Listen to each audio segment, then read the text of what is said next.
अगर भाई मैं बोल रहा हूँ ना अभी शुरू में ना शुरू के लिए तो मैं बोल रहा हूँ ना नोटपैड यूज करो ताकि चीजें याद होना शुरू में। Okay sir. बाकी मर्जी है। अच्छा, इसमें सबसे पहले हम लोग डिक्लेयर कर रहे होते हैं कि ये है डॉक्यूमेंट किस टाइप का डॉक्यूमेंट है। ठीक है, तो उसका जो सबसे पहला टैग होगा वो हमेशा डॉक टाइप का होगा कि भाई ये हमारा जो भी टैग है ये जो डॉक्यूमेंट है किस चीज़ का है। क्योंकि हमारे पास अक्सर जो इसमें हमारे पास मार्कअप लैंग्वेज होती है, सही है, उसके लिए हम लोगों का अलग चीज़ें होती हैं। तो जब ब्राउजर रीड करता है मार्कअप लैंग्वेज को तो उसको अलग तरह से रीड करता है, HTML को जब रीड करता है तो अलग तरह से रीड करता है। इसलिए हम लोग उसको पहले ही डिफाइन कर देते हैं कि डॉक टाइप क्या है, इसकी HTML है। doc type।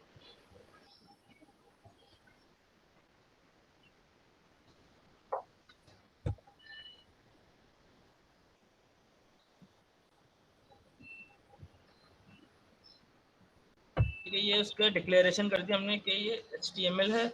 देन इसके बाद आएगा हमारे पास एक HTML का ये पूरा वेब पेज का हमारा जो स्ट्रक्चर होगा, ये मेन इसका HTML का वो है मेन टैग, सही है। इसके अंदर हमारे पास अब हेड और बॉडी आ रहे होंगे।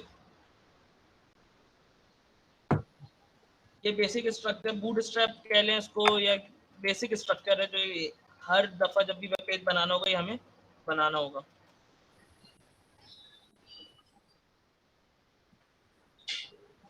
ठीक है, ये हमारा पूरा एक बेसिक हो गया कि इसमें हमारे पास ये HTML के टैग्स आ गए। HTML का टैग के अंदर हमारा पूरा जो वेब पेज होगा वो लाई कर रहा होगा। हेड का टैग कौन सा होता है? हमारे पास हेड का टैग जो होता है वो इसकी एट्रीब्यूट्स प्रॉपर्टीज, या आप कह लें कि इसकी जो इसके बारे में, इस पूरे पेज के बारे में जो चीज़ें हम लोग डिफाइन कर रहे होते हैं मेजरली हेड टैग के अंदर कर रहे होते हैं। ठीक है, जैसे कि इस पेज का टाइटल क्या होगा तो वो हमारा हेड टैग के ही अंदर आ जाएगा। अच्छा, ये जो है ये हमेशा याद रखना कि इसका जो HTML में हमेशा जो है ओपनिंग टैग होगा और उसका एक क्लोजिंग टैग होगा। कुछ टैग्स ऐसे होते हैं जिनका क्लोजिंग टैग नहीं होता, तो वो थोड़े होते हैं, मगर ज़्यादातर जो टैग्स हैं उन सबके क्लोजिंग टैग लिखना ज़रूरी होता है। वरना फिर क्या होगा, अगर ये टैग नहीं लिखेंगे ना तो इसके बाद जितनी भी चीज़ें होंगी लाइक टाइटल में वो कंसिडर कर रहा होगा, तो इसलिए ये इसमें एरर कभी बताएगा नहीं, मगर वो वेब पेज में मसले कर रहा होगा। तो ये थोड़ा इसमें मुश्किल होता है डिबग करना कि अगर आपका 500 लाइन का वेब पेज, एक सिर्फ वेब पेज है, उसको डिज़ाइन करना है और फिर उसमें बग्स अगर कोई जगह टैग मिस कर दिया ना तो उसमें मसला होता है। बाकी हमारा ये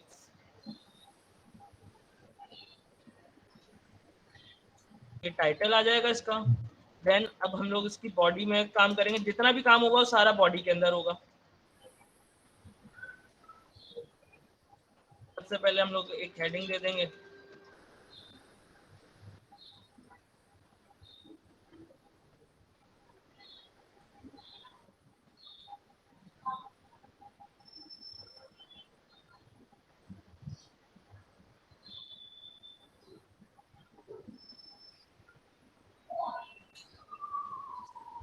वेब पेज और वेबसाइट में, वेबसाइट कैसे बनती है, वेब पेज में क्या फ़र्क होता है?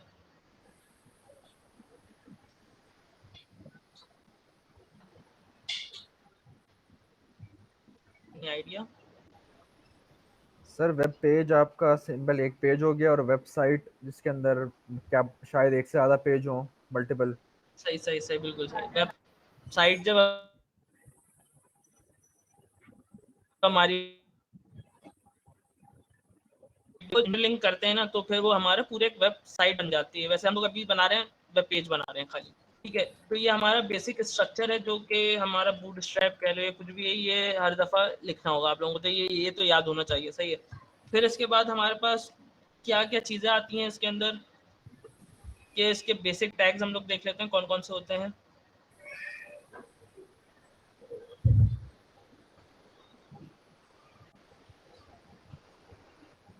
अच्छा, आवाज़ वगैरह सब क्लियर है ना, कोई मसला वगैरह तो नहीं है ना? बता, अगर कुछ यस भी सर, हो तो क्लियर है। पूछ लेना, बता देना। अगर कहीं समझ ना आए तो कुछ पूछ लेना। ठीक है।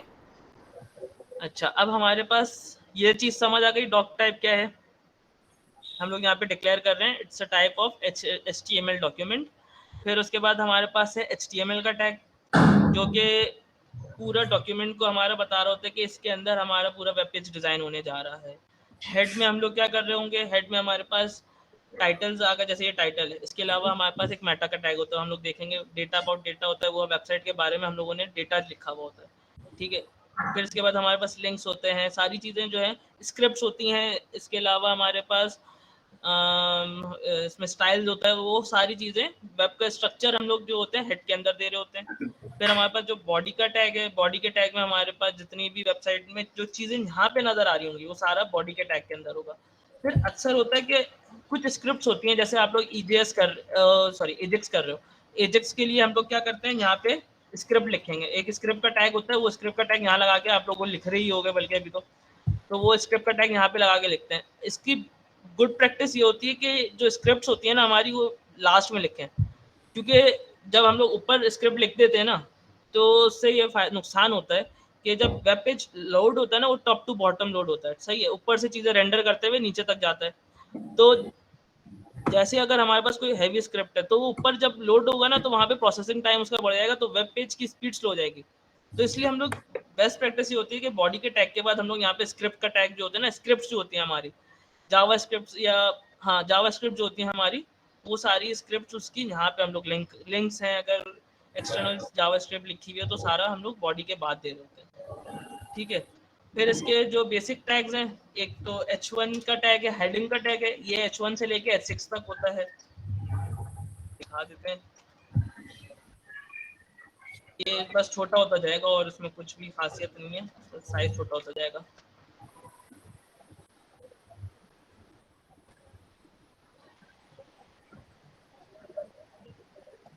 ठीक है, ये हमारे हेडिंग के टैग्स हैं, H1 से लेके ये होते हैं H6 तक।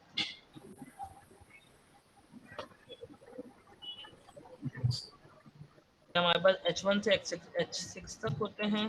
फिर उसके बाद हमारे पास पैराग्राफ का टैग आ जाएगा कि जब हम लोगों ने हेडिंग डाल दी, हेडिंग के बाद किसी भी कोई भी ब्लॉग लिख रहे हैं, कुछ भी लिख रहे हैं, तो उसमें पैराग्राफ होगा, तो ये उसका पैराग्राफ का टैग आ गया। अगर हम लोगों को ये डॉक्यूमेंट चाहिए तो मैं इसको लॉरम ऑप्शन से आ लेता हूँ।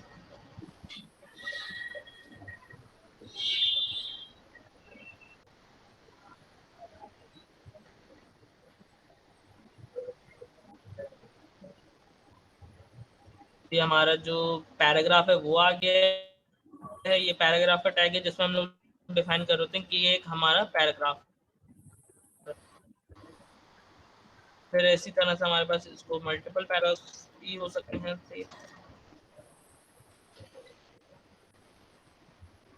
ये पहला पैराग्राफ, दूसरा पैराग्राफ, ये हमारे पास हेडिंग पैराग्राफ के टैग हो गए। इसके अलावा स्ट्रक्चर मैंने आप लोगों को बता दिया है।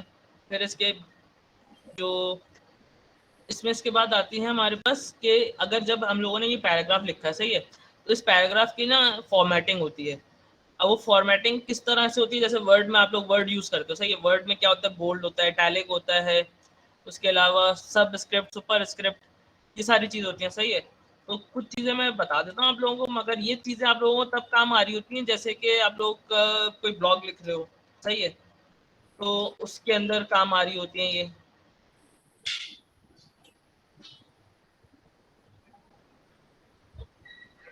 बोल्ड का टैग था तो ये बोल्ड हो गया। देन इसके बाद हम लोग यहाँ पे क्या करते हैं, इटैलिक आई का टैग लगा देते हैं, ये इटैलिक हो जाएगा।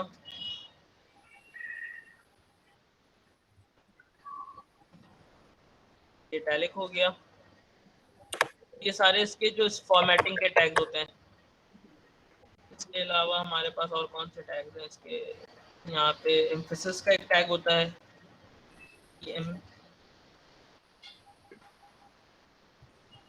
ये टैग्स काफ़ी काम आ रहे होते हैं। हमारे पास ये एम्फेसिस का टैग आ गया कि अगर आपको किसी ये टैग्स हम लोगों के पास तब काम आ रहे होते हैं, जैसे एम्फेसिस का है। फिर एक स्ट्रॉन्ग का टैग आता है,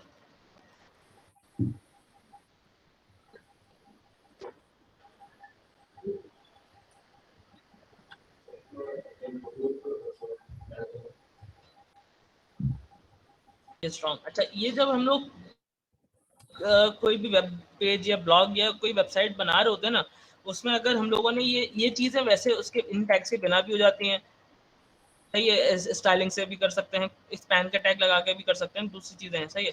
मगर ये जो टैग्स है ना, ये डिफाइन कर रहे होते हैं कि कहाँ पे एम्फेसिस करना है, कौन सा ये स्ट्रॉन्ग है, यानी कि इससे ज़्यादा अहमियत इसको देनी है।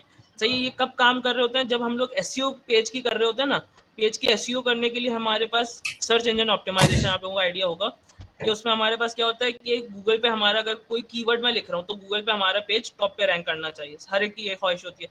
तो उसके लिए हम लोग क्या कर रहे होते हैं, ये जो टैग्स है ना, ये जो डिफाइन कर रहे होते हैं, जैसे एम्फेसिस का है, ब्लॉक स्ट्रॉन्ग का है, इसके अलावा हमारे पास बोल्ड का टैग है। उससे ये होता है कि वो गूगल के जब क्रॉलर्स होते हैं ना, वो रीड करते हैं पेज को, तो वो देखते हैं अच्छा ये एम्फेसिस का टैग है, इसका मतलब है कि इस वर्ड पे इस ब्लॉग में जोर दिया गया, तो यानी कि ये ब्लॉग इस चीज़ के ऊपर डिपेंड करता है। तो फिर इसकी रैंकिंग इस वजह, इन टैग्स की वजह से अच्छी होती है। तो ये टैग्स आप लोग देख लीजिएगा। इसके अलावा और बहुत सारे टैग्स हैं, ये सारे फॉर्मेटिंग के टैग्स कहलाते हैं, ठीक है। इसके बाद हमारे पास इसमें मैं और फॉर्मेटिंग देख लेते हैं और कैसे फॉर्मेटिंग है। जैसे अब मैं चाहता हूँ कि यहाँ पे हेड एक वो आ जाए, लाइन आ जाए, ब्रेक कर दूँ मैं उसको, लाइन लाइन ब्रेक नहीं। तो ये हमारे पास जो है सिंगल टैग होता है, ये लाइन हम लोगों ने लगाई थी, सही। ये लाइन जो है ये एचआर का होता है, इसका मतलब ये। और फिर अगर हम लोग यहाँ पे चाहते हैं कि अब मैं स्पेस देता हूँ, सही है। एचटीएमएल में क्या होता है, अगर मैं यहाँ पे स्पेसेस दे रहा हूँ ना, तो ये वो स्पेसेस को रीड नहीं करेगा। मैंने सेव किया पेज को, सही है, वो यहाँ पे स्पेसेस नहीं आ रही है मेरे पास, तो उसके लिए मैं क्या, कौन सा टैग यूज करूँगा, ब्रेक का। तो डुप्लीकेट कर देते हैं हम लोग, तो ये हमारा स्पेसेस आ गई हैं, सही है। अच्छा, सेम इसी तरह अगर हम लोगों को, मैं यहाँ पे स्पेसेस दे रहा हूँ, तो ये भी वो रेंडर नहीं करेगा, सही है। उसने इसको रेंडर नहीं किया, तो इसके लिए हमारे पास आता है टैग है स्वैग, एम्परसेंड एनपी,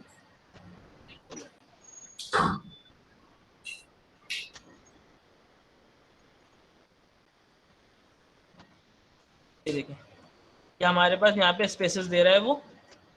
तो ये हमारे पास सारे फॉर्मेटिंग के तरीके हैं कि आप लोग अगर कोई ब्लॉग लिख रहे हो या कुछ कर रहे हो तो फॉर्मेट कैसे करना है। ऐसे ही एक आता है इसका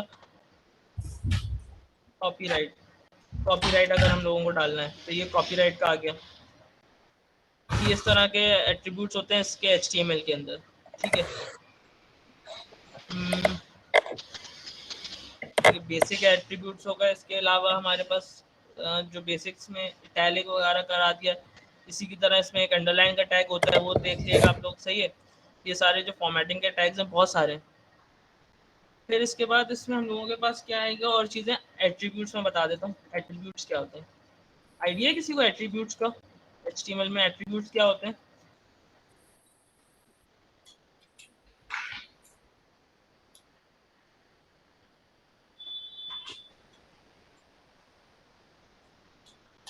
हेलो, बात चल रही है? जी सर, आवाज आ रही है आपकी। सही सही, मुझे लगा मैं डिस्कनेक्ट ही हो गया हूँ। नहीं, बाकी सर एट्रीब्यूट्स एच रेफरेंस वगैरह जिससे हम लिंक करते हैं, हाइपर लिंक के लिए यूज होता है, इमेज एसआरसी वगैरह।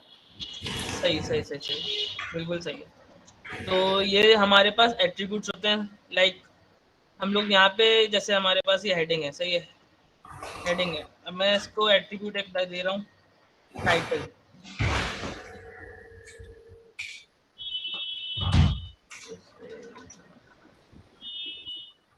सही है। अब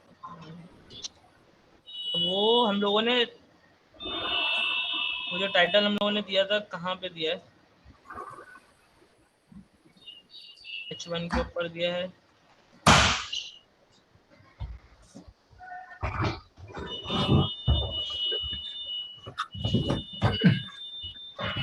टाइटल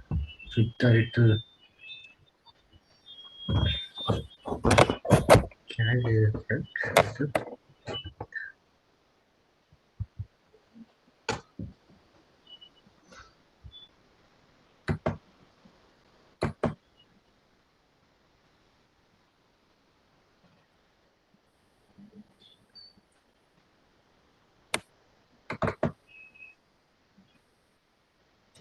इसमें शायद चल नहीं रहा टैग। तो ये भी चीज़ आप लोगों को देखनी पड़ती है कि कौन सी चीज़ किस में चल रही है, कौन सी चीज़ किस में नहीं चल रही है, वाला मसला काफ़ी रहता है, क्योंकि HTML जो होता है हम लोग हर वेबसाइट के हिसाब से डिज़ाइन कर रहे होते हैं।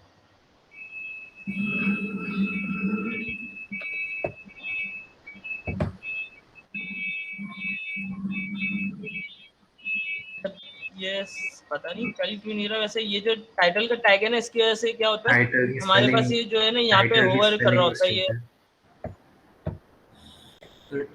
ओके सही, थैंक यू भाई।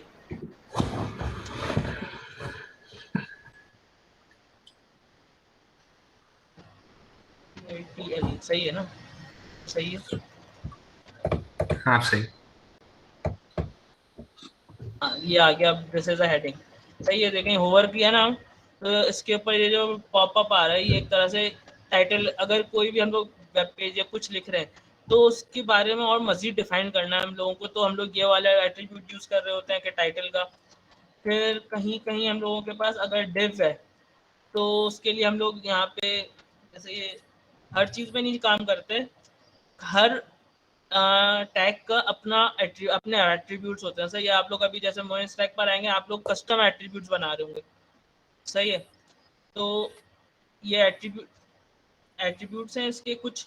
ठीक है, इसमें हम लोगों के पास एक लाइन का भी आता है, लाइन।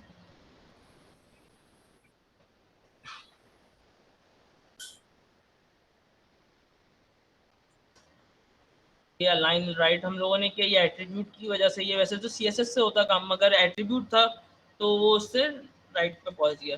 ठीक है, ये इसके एट्रीब्यूट है और ये उस एट्रीब्यूट का नेम या उसकी प्रॉपर्टी है कि इसमें क्या हम लोग डाल रहे हैं। ठीक है, इसके अलावा हमारे पास एक एट्रीब्यूट आता है क्लास, एक ID, वो सब में चल रहे होते हैं। कुछ एट्रीब्यूट्स होते हैं लाइक जैसे कि हमारे पास इमेज होता है, इमेज में SRC होता है, विथ और हाइट। अच्छा, विथ और हाइट जैसे हमारे पास एट्रीब्यूट्स होते हैं, मैं यहाँ पे लिख देता हूँ नीचे।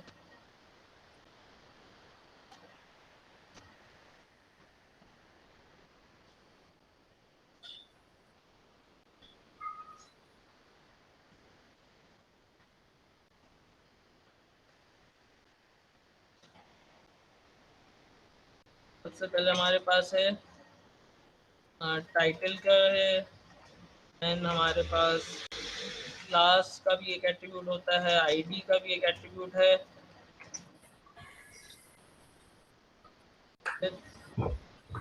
And height.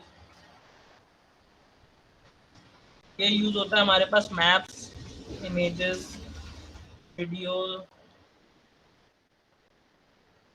या और फिर उसके अलावा हमारे पास और क्या होता है, आई फ्रेम्स, ये इनमें यूज हो रहे होते हैं विथ और हाइट के एट्रीब्यूट। इसके अलावा हमारे पास कुछ कस्टम एट्रीब्यूट्स भी होते हैं, जैसे हम लोगों को लिखने के हमारी पेज का लैंग्वेज क्या है, तो एक हम लोग लैंग का एट्रीब्यूट यूज करते हैं। फिर उसके अलावा हम लोगों के पास होता है कि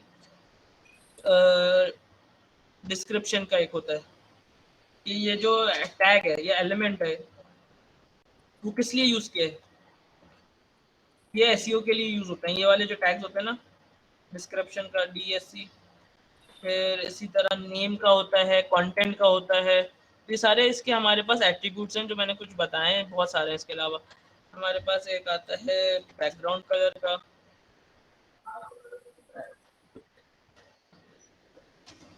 इसमें बिना CSS के आपका काम हो जाएगा। एक बैकग्राउंड का आता है कि आप लोग इसमें इमेज लगा सकते हो अपनी, कि कुछ भी बैकग्राउंड में बैकग्राउंड चेंज करना है किसी चीज़ का, बॉडी का बैकग्राउंड चेंज करना है तो आप उसमें इमेज लगा दो पूरे में, तो उसकी URL आप दे सकते हैं। फिर ये हो गए अलाइन का भी, अलाइन का नहीं लिखा, अलाइन। और इसके अलावा href वगैरह तो वो तो होते ही हैं, वो उसमें आएंगे तो फिर उसमें भी बता दूंगा। ठीक है, ये हमारे पास एट्रीब्यूट्स हैं जो कि हम लोग यूज़ कर रहे होते हैं with in the tags. First tag, ये एट्रीब्यूट हम लोग इसके अंदर यूज़ नहीं कर सकते। देखो वहाँ पे एरर भी दे रहा है। सही है, वो एट्रीब्यूट्स जो है हम लोग वो सिर्फ H1 के टैग, जो हमारा ओपनिंग टैग है ना, इसके अंदर ये सारे एट्रीब्यूट्स हम लोग यूज़ करते हैं to define are the structure, या उसको उसके बारे में अगर मेटा डेटा लिख रहे हैं हम लोग तो उसके बारे में बताना ये टैग क्या करता है, इसी एसईओ के लिहाज से काफ़ी अच्छा होता है। अच्छा, अब हम लोग इसको यहाँ पे देख लेते हैं, सारा यहाँ पे ऐसे कर कर आ रहा है, ठीक है, इनलाइन आ रहा है। अब मैं चाहता हूँ कि ये जैसे मैंने लिखा है ऐसे ही आए, तो इसके लिए एक टैग आता है पी का टैग, प्रिजर्व फॉर्मेटिंग कहलाता है ये। तो इससे होता है जो हम लोग चाहते हैं ना, जैसी चीज़ हमने लिखी है वो एज इट इज़ वैसे ही आ रही हो। तो ये प्रिजर्व का टैग मैंने लिखा है, तो वो इस तरह से आ रहा है, लेकिन यहाँ से मैंने जितनी जगह छोड़ी है वो उतनी जगह उसको उठा भी रहा है। मैं मिटा के दिखा देता हूँ।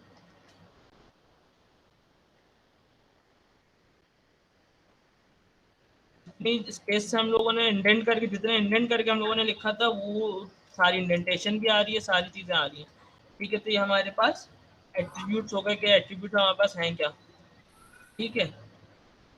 अब इसके बाद हम लोग चीज़ जो एट्रीब्यूट्स का सबको क्लियर हो गया, इसमें क्या है, क्या चीज़ है। Yes sir. किसी को कोई क्वेश्चन है अभी तक जो जितना करवाया है? No no sir. सर। ठीक है। अच्छा, अब हम लोगों को देखना है कि जैसे मैं मेटा का बात कर रहा हूँ कि अब हम लोग कोई वेबसाइट बना रहे हैं। अच्छा, हम लोग जैसे फर्ज करते हैं कोई वेबसाइट देख ही लेते हैं। गूगल क्लासरूम उठाते हैं, इसका व्यू पेज सोर्स करते हैं। तो इसके अंदर हमारे पास ये तो सारा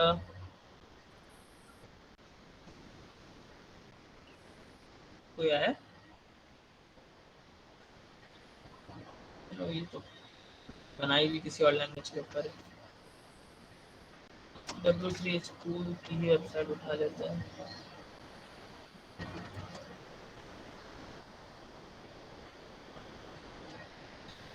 ठीक है, ये हमारे पास एक प्रॉपर वेबसाइट जो वेब पेज बना हुआ है वो प्रॉपर हमारे पास खुल गया। इसको हम लोग अगर देखें तो इसमें ये मेटा का टैग दिया हुआ है इन लोगों ने। हालांकि ये इतना इतना यूजफुल भी नहीं होता, काम इतनी चीज़ें नहीं कर रहा होता, मगर ये इन लोगों ने इतने सारे डाले इसलिए हैं। जैसे ये वाले जो मेटा का टैग है, ये क्या है, प्रॉपर्टी सेट कर रहे हैं इसकी कि वेब पेज का विड्थ और हाइट इमेजेस वगैरह की, ताकि CSS वगैरह में काम हेल्प करे। फिर रिस्पॉन्सिवनेस के लिए हम लोग यूज़ कर रहे होते हैं। देन ये जो मेटा का ये वाले टैग्स हैं, ये क्या है, ये वाला तो रिस्पॉन्सिवनेस के लिए होता है। फिर ये वाला जो टैग है ना, ये SEO के लिए इन लोगों ने लिखा है। देख रहे हैं कि सारी जो जो चीज़ें इनके पास हैं वो सारी चीज़ें इन लोगों ने इसमें डाली हैं मेटा के टैग में। तो ये क्यों डाली है इन लोगों ने, क्योंकि जब गूगल के क्रॉलर्स आते हैं ना, जब वेबसाइट रीड करते हैं वो मेटा का टैग देखते हैं। मेटा क्या होता है, meta is the information about the data, data about data. Simple ये है, मेटा क्या है, data, some data about any data. हमारा वेबसाइट क्या है, वेबसाइट है एक डेटा, सही है। मेटा का टैग क्या कर रहा है, वेबसाइट का जो डेटा है, वेबसाइट है हमारा, उसको एज अ डेटा हम लोग कंसिडर कर रहे हैं, ठीक है। हमारे वेबसाइट के बारे में जो इन्फॉर्मेशन है वो सारी जाएगी मेटा के टैग के अंदर, ठीक है।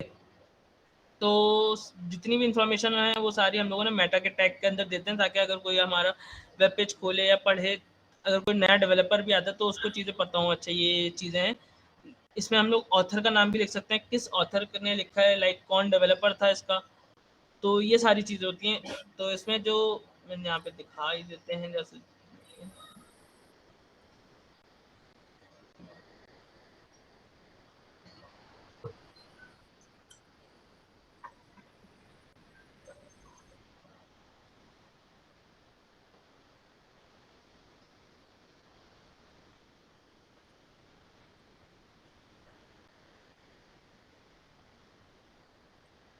सही,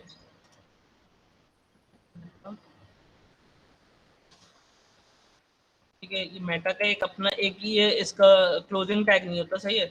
इसका कोई क्लोजिंग टैग नहीं है, लाइक हम लोग जैसे लिखते हैं H1 H1, इनके जो क्लोजिंग टैग है, इसका क्लोजिंग टैग नहीं होता, ये उसी टैग के अंदर होता है, एलिमेंट है, ठीक है। अब इसमें हम लोगों ने क्या लिखना है, जैसे कि हम लोग अपनी वेबसाइट के बारे में लिख रहे हैं कि नेम में हम लोग लिख सकते हैं कि ऑथर लिख सकते हैं। नेम इसका जो एट्रीब्यूट है वो डिफाइन कर रहा होता है कि जो अभी आप मेटा का टैग बना रहे हो इसका रीज़न क्या है। तो हम लोग लिखते हैं कि ये ऑथर नेम,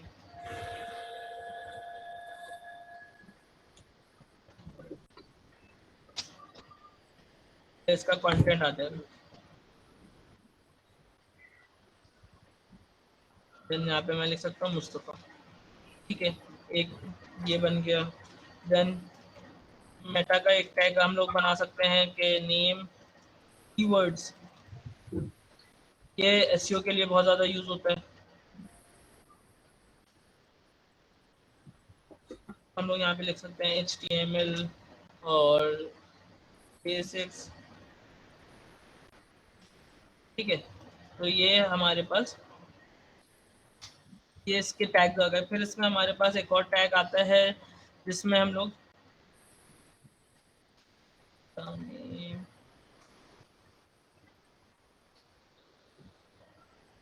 रिफ्रेश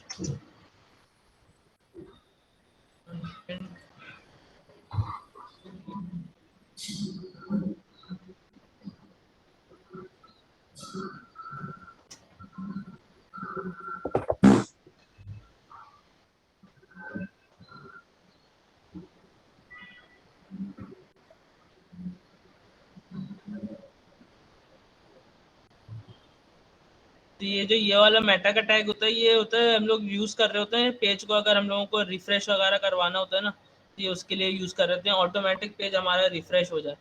मैंने क्या गलती की, अच्छा नेम रिफ्रेश, उसके बाद मैंने यहाँ पे पुट्स आएंगे और नेम नहीं होता ये टेक्स्ट।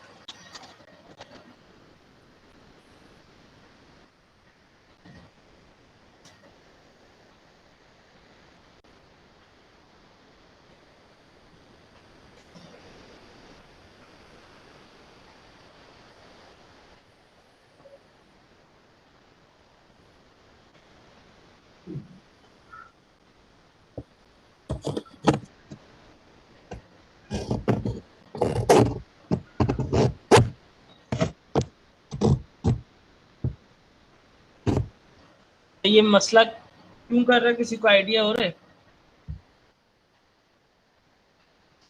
अगर कोई देख रहा है सुन रहा है सर आपने दूसरा टैग कंप्लीट नहीं किया है। हाँ, यही मसला हुआ है इसमें। इसमें यही मसले होते हैं कि अब मैं इसमें फोकस कर रहा हूँ, देखा तो ऊपर वो आया आपका, ठीक है। अब देखो ये हर 2 सेकंड के बाद यहाँ पे देखो पेज ऑटोमेटिक रिफ्रेश हो जा रहा है। ये हम लोग कब यूज़ कर रहे होते हैं, ठीक है, ये हम लोग तब यूज़ कर रहे होंगे जब हमारे पास हम लोगों के पास डेटा जो है डायनामिकली अपडेट हो रहा होगा। ये आगे चल के आप लोग जब अपना ईजीएस वगैरह बना रहे होगे ना, तो ईजीएस में हम लोग क्या कर रहे होते हैं, डेटा फेच करवा रहे होते हैं। हमारे पास एक पूरी लिस्ट है, सही है, वो लिस्ट है कि आपका बैकएंड से एडमिन ऑफिसर बैठा हुआ है, अब वो अपनी तरफ से लिस्ट अपडेट करता है, तो आपके पास जो व्यू खुला हुआ होगा वो अपडेटेड नहीं होगा। तो इसमें हम लोग क्या करते हैं, इस चीज़ के ओवरकम करने के लिए हम लोग हर 5 सेकंड 10 सेकंड का बाद रिफ्रेश का लगा देंगे, ताकि पेज रिफ्रेश हो जाए ऑटोमेटिक। देख के हमारा जितना भी कंटेंट है सारा ऑटोमेटिकली पूरा रिफ्रेश हो जाए, आपको जाके खुद से रिफ्रेश करना ना पड़े यूज़र को, ठीक है। तो ये एक रिफ्रेश का इसमें आता है। फिर हम लोग इसको क्या कर सकते हैं, ऑलरेडी इसको अगर हम लोग चाहते हैं कि यहाँ से ये रिफ्रेश तो हो रहा है, सही है, अब हम लोग चाहते हैं कि ये रिडायरेक्ट हो जाए। अब कोई ऐड होता है, जैसे हमारे पास एड्स आते हैं, ठीक है, हम लोग उन एड्स पे कुछ सेकंड रोकें जो भी यूज़र है, और उसके बाद हम लोग उसको कहीं भी, जैसे कि facebook.com, यहाँ पे हम लोग रिडायरेक्ट करवाने की कोशिश करते हैं। तो ये बोल रहा है कि ओपन दिस एप्लीकेशन, नहीं, तो रिडायरेक्ट कर रहा है, सही है। ये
ये देखो यहाँ पे ये क्या कर रहा है,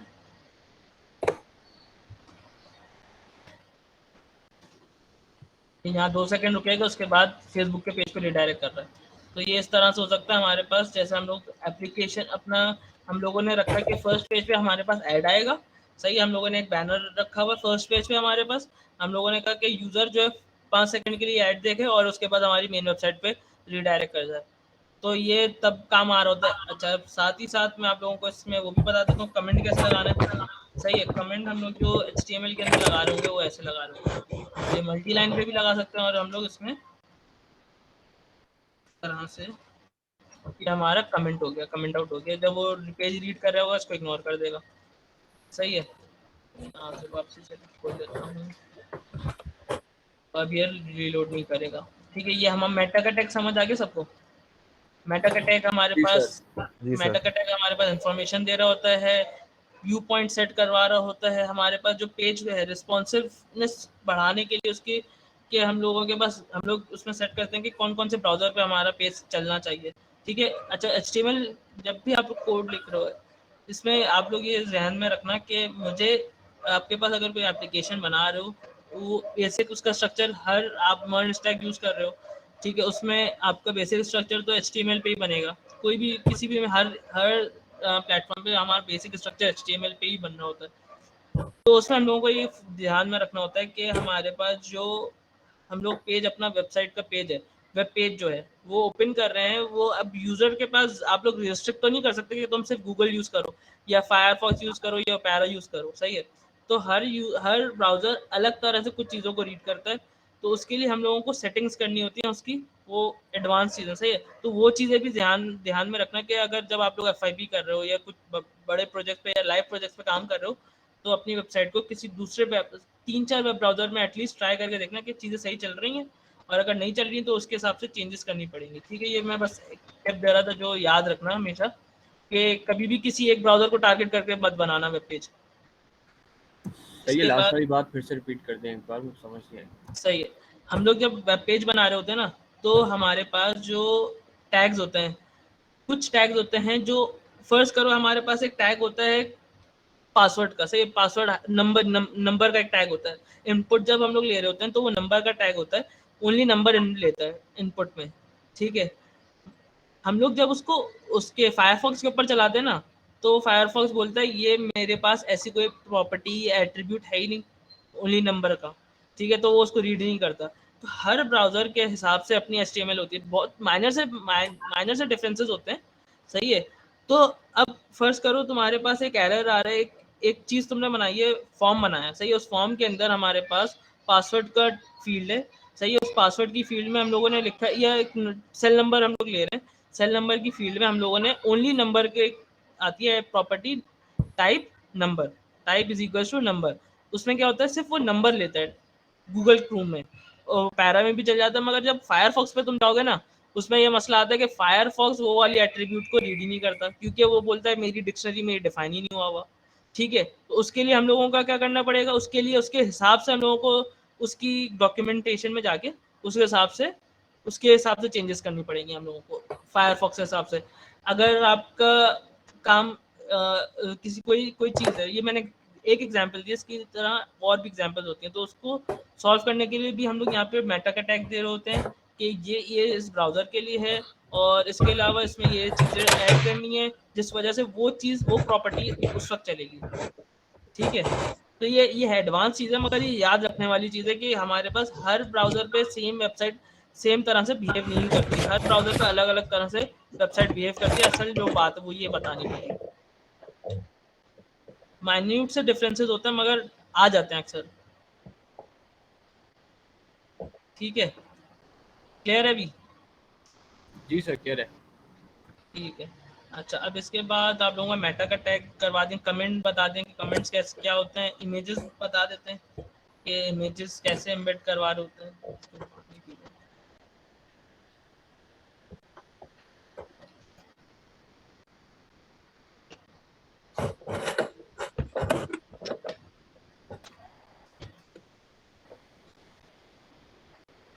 अच्छा,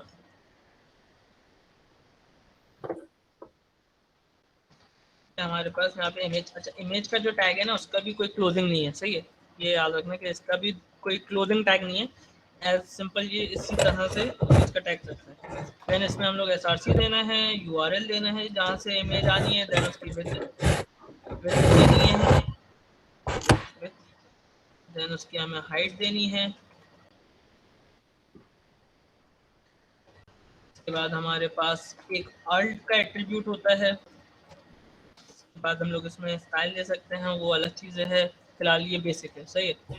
अब ये हमारे पास इमेज का हम लोग इमेज एम्बेड करवा रहे हैं, क्योंकि कोई भी ऐसी कोई भी वेबसाइट होगी उसमें इमेज तो ज़रूर डलेगी, तो ये देखने वाली चीज़ है।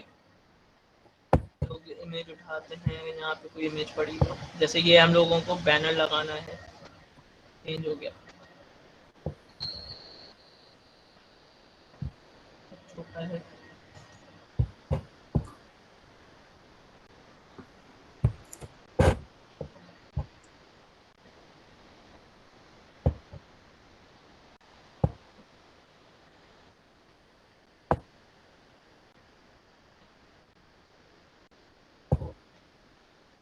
पहले देख लेते हैं आ भी रही है कि नहीं आ रही।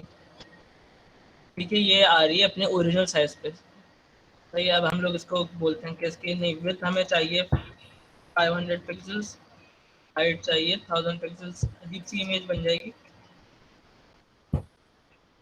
हम लोगों ने उसकी हाइट वाइट चेंज कर दी। हम लोग बोलते हैं नहीं ये मज़ा नहीं आ रहा है इसमें, हम लोगों को एक काम करो 50% दे दो।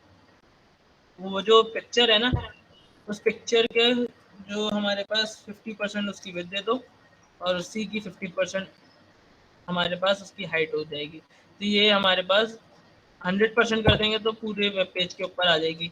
पहले अभी 50% आ रही थी वेब पेज पे, अब फुल 100% पर आ जाएगी हमारे पास। तो ये हम लोग परसेंटेज सेट कर रहे हैं, वो कैसे सेट कर रहे हैं कि अकॉर्डिंग टू आवर ब्राउज़र, हमारा जो वेब पेज है उसमें वो 100% हाइट दे दो इसकी, उसमें पूरे पेज की दे दी हाइट उसमें, सही है। और इसके अलावा उसने उसकी विड्थ भी दे दी पूरी 100%। हम लोग बोलते हैं तो सर, हाँ, हम जब विड्थ और हाइट हम लोग सेट कर रहे होते हैं तो उसके पिक्सल्स में ज़्यादा सूटेबल होता है किसी भी इमेज को सेट करना है, या तो उसकी परसेंटेज के हिसाब से? पिक्सल्स में देखो गुड प्रैक्टिस तो मुझे जो सही लगता है परसेंटेज रखती है, क्योंकि परसेंटेज ऐसी चीज़ है जो आप एक सेकंड में करके दिखा देता हूँ। जैसे हमारे पास 50% है, हम लोगों के वो सेट करते हैं, ये 50% मैंने सेट किया ना, तो वो हमेशा वेबसाइट का ना रिस्पॉन्सिवनेस में काम आता है, देख रहे हो, वो 50% ही सेट कर रहा है, बाहर नहीं लेके जा रहा उसको। और अगर मैं इसको यहाँ पे 500 ही कर देता अगर, तो पता है क्या 500 के ऊपर रखेगा उसको, 500 पिक्सल्स, वो चेंज नहीं कर रहा होगा।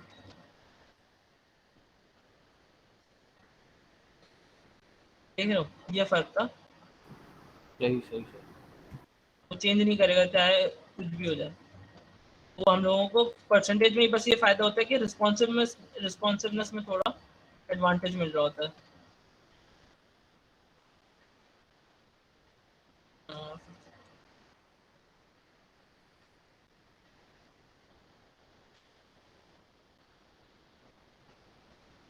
तो देख रहे हो छोटा बड़ा उसको अपने हिसाब से कर रहा है। वो क्या कर रहा है, वो ये नहीं देख रहा कि इमेज का क्या साइज है, वो ये देख रहा है कि हमारे वेब पेज, वो जो पिक्चर है ना ऑलवेज 50% रहनी चाहिए जो हमारे वेब पेज का साइज है।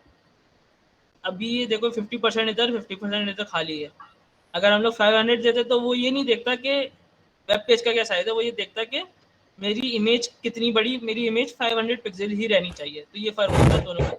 तो इसलिए मैं हमेशा ज़्यादातर बल्कि मैं परसेंटेज ही यूज़ करता हूँ ताकि मेरी इमेज कभी रिस्पॉन्सिवनेस उसकी ख़राब ना हो। क्योंकि अब जो आप लोग अब तो मनीस्टैक जैसे काम करोगे, मनीस्टैक पे तो हर वक्त मोबाइल के हिसाब से देखनी होगी चीज़ें कि हमारे पास मोबाइल में कैसे चीज़ वो बिहेव कर रही है। तो रिस्पॉन्सिवनेस तो अब बहुत ज़रूरी हो गई है, पहले इतनी ज़रूरी नहीं होती थी, मगर अब तो बहुत ज़्यादा ज़रूरी है रिस्पॉन्सिव होना वेबसाइट के लिए, क्योंकि ज़्यादातर लोग उसको मोबाइल पे एक्सेस कर रहे होते हैं। ठीक है, अब हमारे पास इमेज का हो गया। अच्छा, इमेज में ऑल का टैग क्या काम कर रहा है, ऑल का टैग हम लोग तब यूज़ कर रहे होते हैं, बल्कि हमेशा यूज़ करना है आप लोगों को, अगर हमारे पास बैकएंड सर्वर से जैसे इमेज आ रही है, इमेज हो गई है ख़राब, सही है। अब यूज़र आया पेज पे, वो बोलेगा यहाँ पे क्या चीज़ थी, किस चीज़ की इमेज थी, तो आपने लिख दिया यहाँ पे एक कार्टून था या एक कैट थी, तो उसको आइडिया हो जाएगा अच्छा कैट की इमेज थी, सही है। यहाँ पे हम लोग सपोज कर रहे हैं कि पिक्चर करप्ट हो गई है, ये भी तो कोई पिक्चर थी नहीं, तो ये बता रहे हैं पिक्चर थी कैट की एक, ठीक है। ऑल का टैग ये काम कर रहे थे, एसईओ में बहुत इंपॉर्टेंट होता है। अगर हम लोग वेबसाइट के एसईओ के हिसाब से, आप लोगों को एसईओ का आइडिया है ना, वैसे मैं एसईओ बोल यस रहा हूँ, सर, सर्च इंजन ऑप्टिमाइजेशन क्या जी आइडिया? बिल्कुल सबको आइडिया है ना, तो ये उसके एसईओ के लिए हिसाब से बहुत ज़्यादा ज़रूरी होती है, ठीक है। हमारे पास इमेज का टैग बता दिए है, इसमें हम लोगों का स्टाइलिंग में हम लोग राउंड बॉर्डर्स वगैरह राउंड कर सकते हैं, बॉर्डर दे सकते हैं, राउंड कर सकते हैं इमेज के बॉर्डर्स को, ठीक है। वो आप लोग सब एक्सप्लोर करना खुद से, और जो असाइनमेंट होगा उसमें करके लेकर आना एक्स्ट्रा चीज़ें जो भी होंगी, ठीक है। ये हो गया है। अब इसके बाद हमारे पास क्या है, लिंक्स देख लेते हैं, लिंक क्या होते हैं।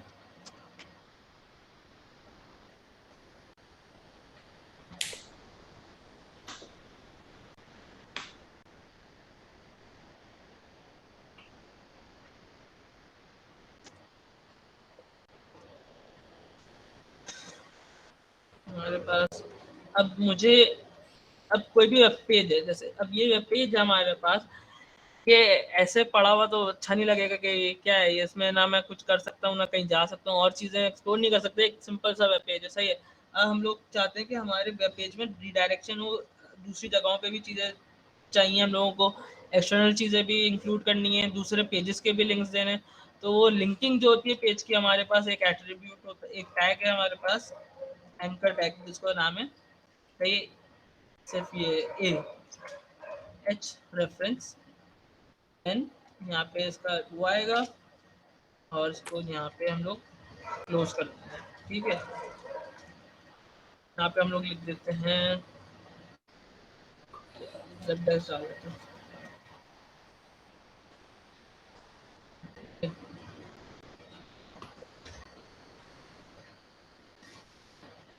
हम लोगों ने इसको बोला कि ज़ेबडेक्स पे चले जाना तुम, जब भी मैं ज़ेबडेक्स के ऊपर क्लिक करूँगा, पेज हमारा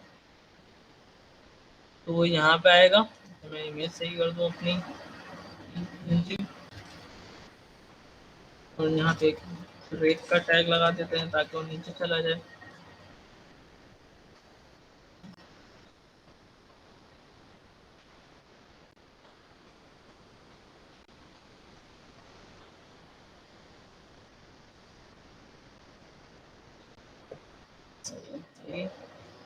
ज़ेबडेक्स पे क्लिक किया, यहाँ से हमारा ज़ेबडेक्स पे लिया, सही है।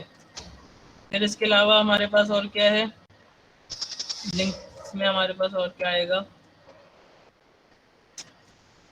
कि जो मेरा लिंक है वो किसी एक नए टैब के ऊपर खुलना चाहिए, तो उसको हम लोग सेट कर सकते हैं, target is equals to underscore blank, ठीक है।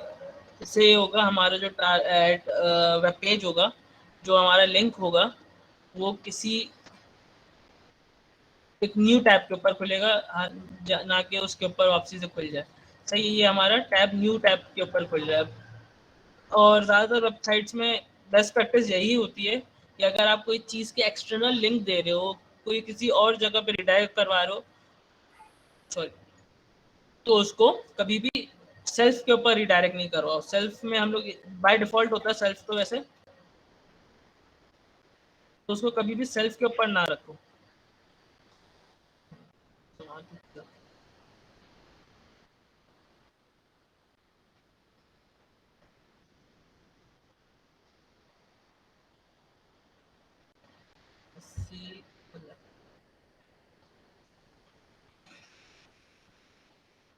ये वापसी है सेल्फ के ऊपर खुल रहा है, सेल्फ होता है हमारे पास बाय डिफॉल्ट, और हम लोग अगर उसको ब्लैंक अंडरस्कोर ब्लैंक कर रहे होते हैं तो वो क्या करता है, एक नए टैब के ऊपर खुल जाता है।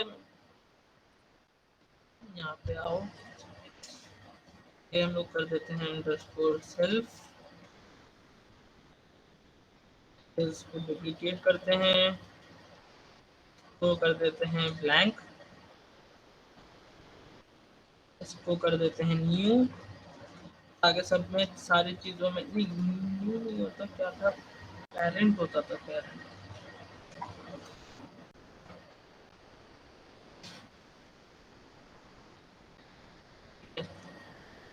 फिर अब इसके अंदर हमारे पास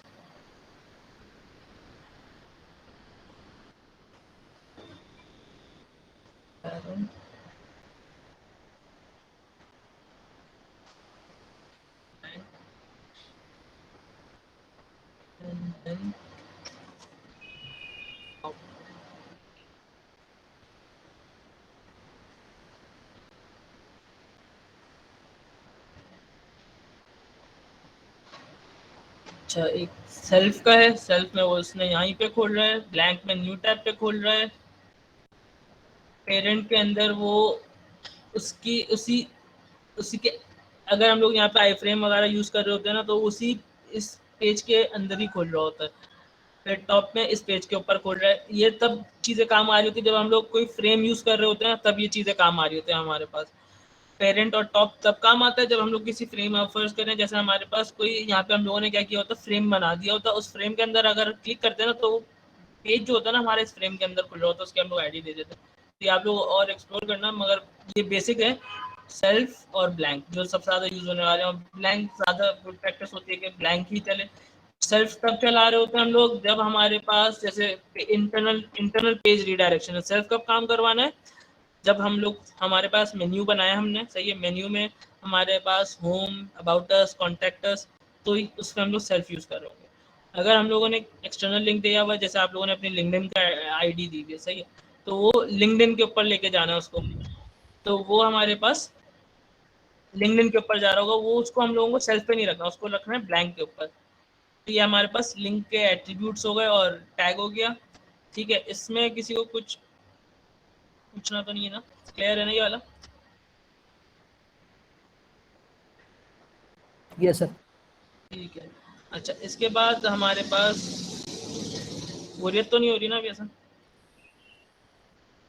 नो ब्रेक सर। चाहिए तो नहीं? क्योंकि बस 7 बजे ऑफ कर देंगे। बस ठीक है सर। सही है, ठीक है। अच्छा सर, ये जो टॉप वाला आपने बताया था, तो ये टॉप मतलब उसी के ऊपर खुल जाता है फ्रेम के ऊपर? हाँ, ये फ्रेम के ऊपर खुल जाएगा। अब हमारे पास जैसे हमारे पास एक फ्रेम हम लोगों ने फ्रेम बनाया हुआ है, सही है, उस फ्रेम के अंदर खुल रहा होगा। और पेरेंट में अगर हम लोग हमारे पास 2 चीज़ें हैं ऐसी कि हम लोगों के पास एक इसमें हम लोगों के पास एक डिव बना हुआ है, सही है, उसके ऊपर हम लोगों ने दूसरा उसके एक इसमें चाइल्ड और पेरेंट का होता है कॉन्सेप्ट, ठीक है, वो उस हिसाब से चल रहा होता है। ये जब तक हम लोग खुद से करेंगे नहीं ना, ये तब तक समझ नहीं आएगा वैसे, मगर वो अभी मैं करवा नहीं सकता क्योंकि वो डिव वगैरह आगे की चीज़ें, उसमें चाइल्ड टैग, पेरेंट टैग आप लोगों का वो जब मैं अच्छा करवाऊंगा तो ना तो सर उसमें ये पता हमें कैसे चलेगा कि मतलब ये टॉप पे खुला हुआ है या सेल्फ पे खुला हुआ है? क्योंकि वो तो फिर अगर फ्रेम एक उसके ऊपर ही आ जाएगा तो ऐसे ऐसा नहीं लगेगा कि सेल्फ पे है ये, मतलब पता कैसे चलेगा नहीं नहीं कि नहीं ये? नहीं, आप लोगों ने आई डोंट नो देखा है, हम लोगों के पास क्या होता है, जैसे ये वेब पेज है ना, उस वेब पेज के अंदर हम लोग कहीं और रिडायरेक्ट नहीं करवाएंगे उसको। वो क्या कर रहा होगा, एक फ्रेम बना हुआ होगा यहीं पे, इसी वेब पेज के अंदर रहेंगे हम लोग, और उस फ्रेम के अंदर जैसे यहाँ पे वेबसाइट भी चल रही होगी हमारी, और एक फ्रेम बना हुआ होगा, बॉक्स होगा, उसके अंदर हमारे पास जैसे ज़ेपडेस्क में ये है, ये हमारे पास एक फ्रेम है, इस फ्रेम के अंदर दूसरी वेबसाइट चल जाएगी। तो वो इस तरह से होता है। ओके। आप लोगों ने देखा होगा यहाँ पे पीडीएफ अक्सर खुल जाता है, जी जो एक सर। फ्रेम होता है उसका, उसके अंदर पीडीएफ खुल जाता है, तो ये सेम वैसे ही है। ठीक है। अच्छा अब इसके बाद हम लोग कर लेते हैं लिस्ट, और वो देख लेते हैं कि लिस्ट की कैसे बनाते हैं और उसमें क्या क्या चीज़ें हमारे पास। ये मैं दे दूंगा वेब पेज आप लोगों को।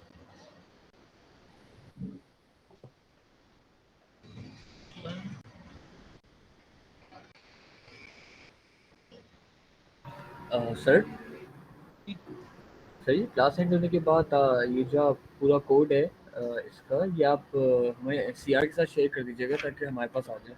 जी जी जी, मैं ये गिटहब पे डाल दूंगा या वहाँ पे भी डाल दूंगा ताकि सबके साथ शेयर हो जाएगा। ठीक है। जी सर, ओके। निर्देश रिकॉर्डिंग चल रही है ना? हाँ चल रही। ठीक है।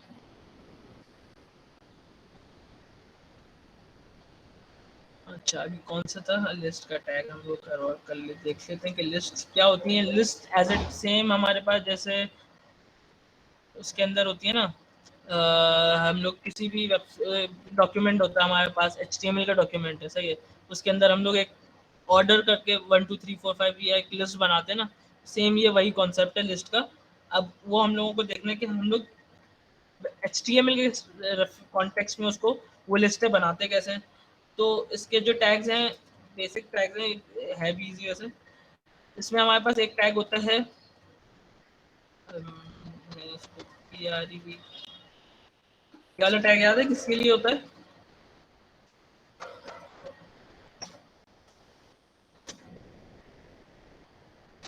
सर जो जैसा एज इट इज लिखा है वैसा ही आ जाए। हाँ सही। तो एक ऑर्डर लिस्ट हमारे पास होती है, एक होता है हमारे पास अनऑर्डर्ड लिस्ट,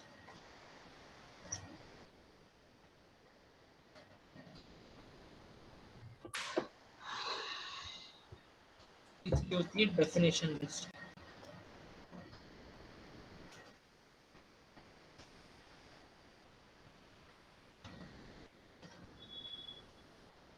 डेफिनेशन लिस्ट, ये 3 लिस्टें होती हैं हमारे पास, सही है। एक ऑर्डर्ड, अनऑर्डर्ड और डेफिनेशन लिस्ट। ऑर्डर्ड से आइडिया हो रहा होगा कि ऑर्डर्ड लिस्ट में क्या होता है हमारे पास ऑर्डर लिस्ट में नंबरिंग के हिसाब से चीज़ें आ रही होती हैं, चीज़ें ऑर्डर में आ रही होंगी। ठीक है, हम लोगों ने ऑर्डर लिस्ट का एक टैग बनाया, देन उसके बाद LI क्या होता है? लिस्ट आइटम का टैग बना दिया हम लोगों ने। अब हम लोगों ने LI, तो मैं क्या करूँगा, मैं इन तीनों ही को उठा के ले आता हूँ।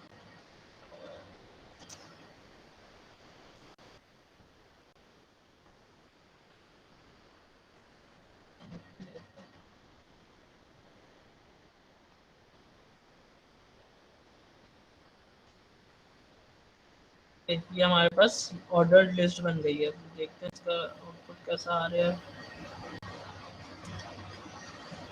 ठीक है, ये इसने नंबर करके हमें दे दिया खुद से ही।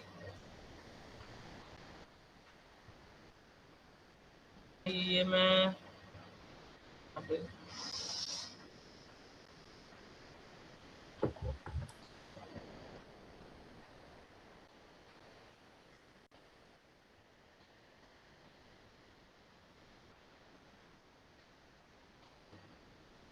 सही है। अब हम लोगों ने यहाँ पे इसको ऑर्डर से लिख दिया, ये ऑर्डर ऑटोमेटिकली खुद ही नंबर लगा रहा है। सही है, हमारे पास ऑर्डर लिस्ट हो गई। ऑर्डर लिस्ट में हम लोग इसमें इसकी टाइप भी चेंज कर सकते हैं। टाइप इसने क्या किया, रोमन में आ गई। कैपिटल रोमन अगर लिखना है हमें तो ये कैपिटल रोमन में आ गया। बल्कि मैं अलग अलग सब में दिखा देता हूँ ताकि सेव हो जाएगा वो।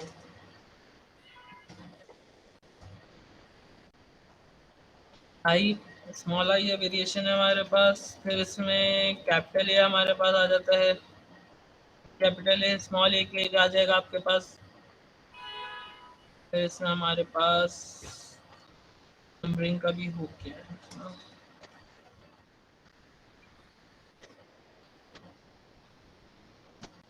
कैपिटल स्मॉल और देन नंबर्स। ठीक है, ये हमारे पास लिस्ट बन गई है। कौन सी? Order list. क्लियर है वाली? ये Yes, sir. Simple basic order list है। ये सब हमारे पास चीज़ें हम लोगों को, ये वैसे आप लोग सबसे ज़्यादा ये वाली चीज़ें बहुत यूज़ कर रहे होंगे, क्योंकि जब भी किसी डेटा फैच वगैरह करवा रहे होते हैं ना, तो उसमें उसको हम लोग कभी कभार और लिस्ट में हम लोग शो कर रहे होते हैं, तो उसमें काफ़ी यूज़ होता है। ये लिस्ट तो बहुत ज़्यादा यूज़ हो रही होती है मर्ज स्टैक में जब हम लोग काम कर रहे होते हैं। अच्छा, ये हो गया हमारे पास ऑर्डर्ड लिस्ट। देन अब हमारे पास इसकी फॉर्मेटिंग थोड़ी ख़राब हो गई, मैं सही कर दूँ। ये फॉर्मेटिंग जो है ना, देखो मैंने जैसे कर रहा हूँ ना, ये चीज़ें, ये स्पेसेस बता रही होती हैं कि आप लोगों ने तो विजुअल स्टूडियो कोड में काम किया, तो उसमें हम लोगों को रीडेबिलिटी में इशू नहीं होता। कि हम लोग अगर नेस्टेड टैग्स अगर हम लोग बना रहे हैं, जैसे कि मैं इसके अंदर ये वाली सही से बनी हुई है ना लिस्ट, तो मैं इसको नेस्टेड लिस्ट कर देते हैं, नेस्टेड। अब अगर हम लोग इसको नेस्टेड कर रहे हैं ना, तो मैं क्या करूँगा, एक तो ये हमारे पास बाहर वाला टैग है, देन मैंने इसके अंदर ये वाले नेस्टेड कर रहा हूँ, मैं इसको अंदर किया मैंने, तो इससे मुझे रीडेबिलिटी में इशू नहीं हो रहा। अब देखो पहली ऑर्डर लिस्ट, देन उसके बाद हमारे पास लिस्ट आ रही है। उस ये वाली लिस्ट के अंदर हमारे पास मल्टीपल ऑर्डर, ये ऑर्डर लिस्ट आ रही है। उस ऑर्डर लिस्ट के अंदर हमारे पास अलग ही टैग है। तो ये जो इंडेंटेशन है ना, आप as a programmer point of view से जब अगर आपको कोड कोई और रीड कर रहा है, वैसे तो आप चाहो ये सारी इधर एक ही लाइन से लिख दो, कोई फर्क नहीं पड़ेगा HTML को। मगर अगर कोई टीचर आपका कोड रीड कर रहा है या कोई भी रीड कर रहा होगा, कोई आपका सीनियर डेवलपर है किसी कंपनी में, तो रीड कर रहा है, तो ये फॉर्मेटिंग से लगे पता चलेगा अच्छा ये बंदे में इतना प्रोफेशनलिज्म है। ये शो करता है कि आप कितने प्रोफेशनलिज्म है, आपका कितना सफाई से काम करते हो। तो इस पर काफ़ी इम्पैक्ट पड़ता है। ठीक है, तो ये चीज़ याद रखना। ये देखो, ये आ गई हमारे पास नेस्टेड लिस्ट। अगर मैं इसको यहाँ से ये हटा भी देते हैं, देखते हैं कि टाइप वो क्या रखता है। ठीक है, देखो नेस्टेड लिस्ट हम लोगों ने की, तो उसने डिफ़ॉल्ट पे उसको लेके चला गया 1 2 3 4 5 6 7 8 तक। ठीक है, ये नेस्टेड लिस्ट हो गई हमारे पास।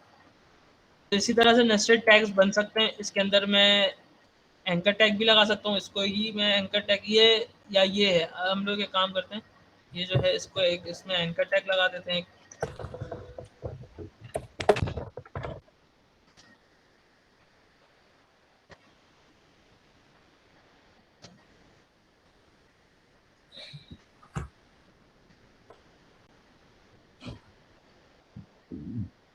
ये एक एंकर टैग आ गया,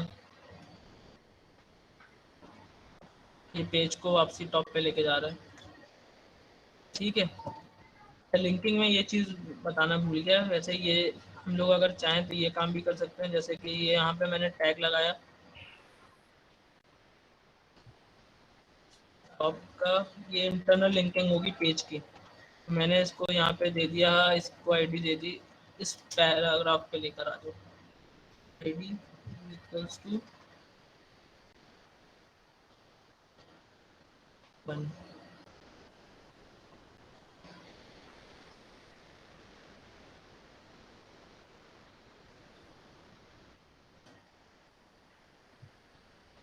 ये देखो, ये यहाँ पे लेकर आ गया इसको। सही है, तो ये हमारे पास इंटरनल लिंकिंग हो जाएगी। ये उसको यहाँ पे लेकर आ रहा है। यहाँ पे देखो ये शो हो रहा है 1, तो इससे ये हमें पता चल रहा है कि अच्छा ये यहाँ पे लेके जा रहा है। देन इसके अलावा ये नेस्टेड एलिमेंट्स दिखा रहा था कि हम लोग एलिमेंट्स को नेस्टेड भी कर सकते हैं। लिस्ट, एक ऑर्डर लिस्ट के अंदर एक और लिस्ट के अंदर फिर एक और ऑर्डर लिस्ट, उस ऑर्डर लिस्ट के अंदर हमारे पास एंकर का टैग, उसके अंदर फिर एक और लिस्ट आइटम। वैसे ये सफाई से नहीं लिखा हुआ, मुझे खुद अच्छा नहीं लग रहा, मगर ये और सफाई से लिख सकते हैं हम लोग, ताकि रीडेबिलिटी में इशू ना हो।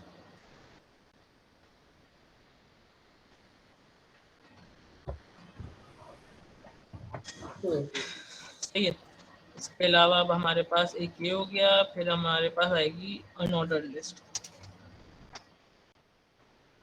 यूएल,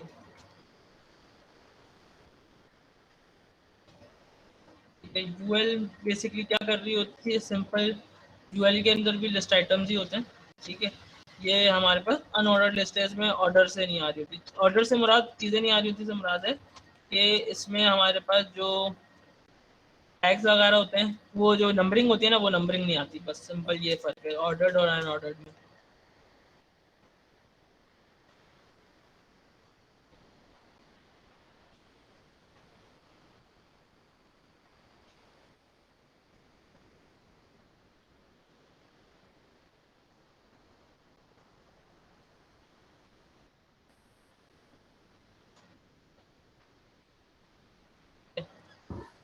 तो देख लेते हैं, ये हमारे पास अनऑर्डर्ड लिस्ट है।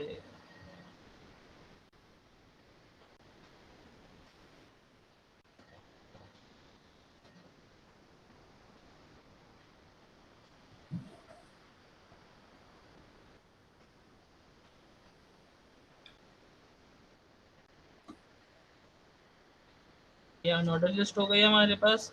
अच्छा, अनऑर्डर लिस्ट में हमारे पास इसमें होता है, जैसे उसमें हम लोग नंबर्स चेंज कर रहे थे, रोमन वगैरह डाल रहे थे, तो इसमें सी की तरह इसमें भी टाइप होती है। हम लोग या तो डिस्क, ये बेसिक है इसका, इसमें हम लोग स्क्वायर यूज कर सकते हैं, डिस्क स्क्वायर यहीं पे लिख देता हूँ, या फिर हम लोग इसमें एक और चीज आती है सर्कल। सर्कल में दिखा देता हूँ कैसा लग रहा होता है। ये रहा, 2 मिनट रुक जाओ, आसान हो जाए।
तो हमारे पास ऑर्डर लिस्ट हो गई है, अनऑर्डर लिस्ट कर ली हम लोगों ने। ठीक है, अब हमारे पास एक आती है टाइप डेफिनेशन लिस्ट।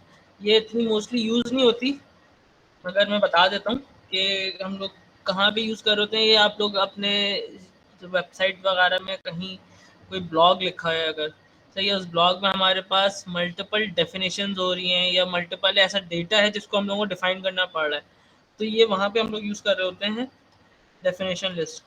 ये एक तरह से किसी भी चीज़ को डिफाइन करने के लिए काफ़ी अच्छी फॉर्मेटिंग में चीज़ दे रहा होता है ये।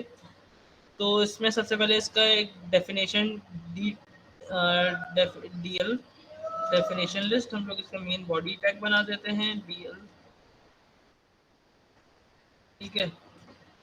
अब इसके अंदर हमारे पास आएंगे डेफिनेशन DH आएगा, सबसे पहले DT आएगा, हमारे पास डेफिनेशन टैग आएगा, टाइटल आएगा कि DT डेफिनेशन टाइटल के लिए होता है, ठीक है। क्या हमारी जो डेफिनेशन है उसका टाइटल क्या है, हम लोग टाइटल दे देते हैं, जैसे कि CSS हमारे पास इसका हम लोगों ने टाइटल दे दिया। अब हम लोग इसकी डेफिनेशन देंगे DT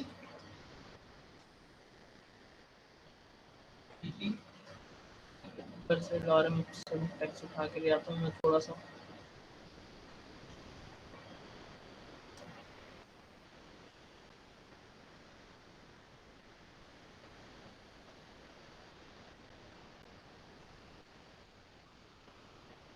ये इस तरह से फॉर्मेटिंग में आ रहा होता है। मैं डुप्लीकेट करवा देता हूँ तो CSS, फिर हमारे पास C लैंग्वेज,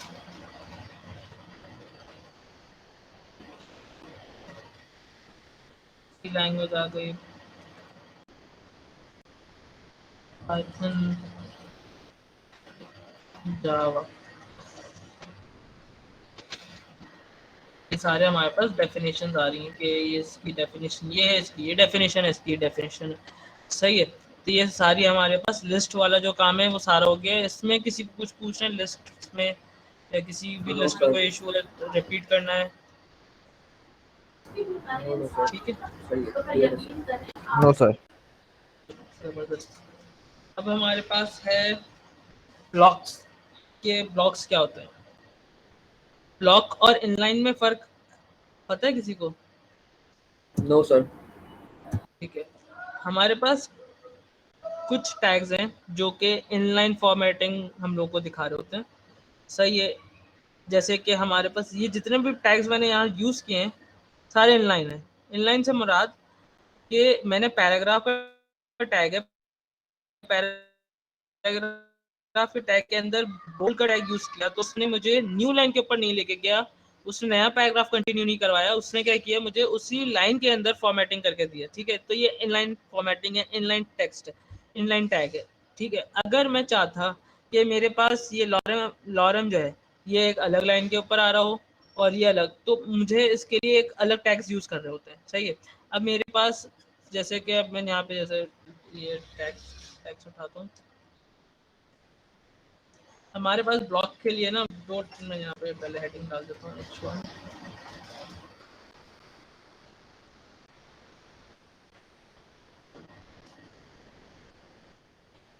ब्लॉक्स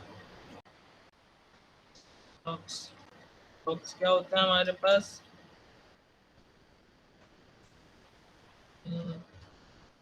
तो लिस्ट आ गई है तो लिस्ट बना देते हैं।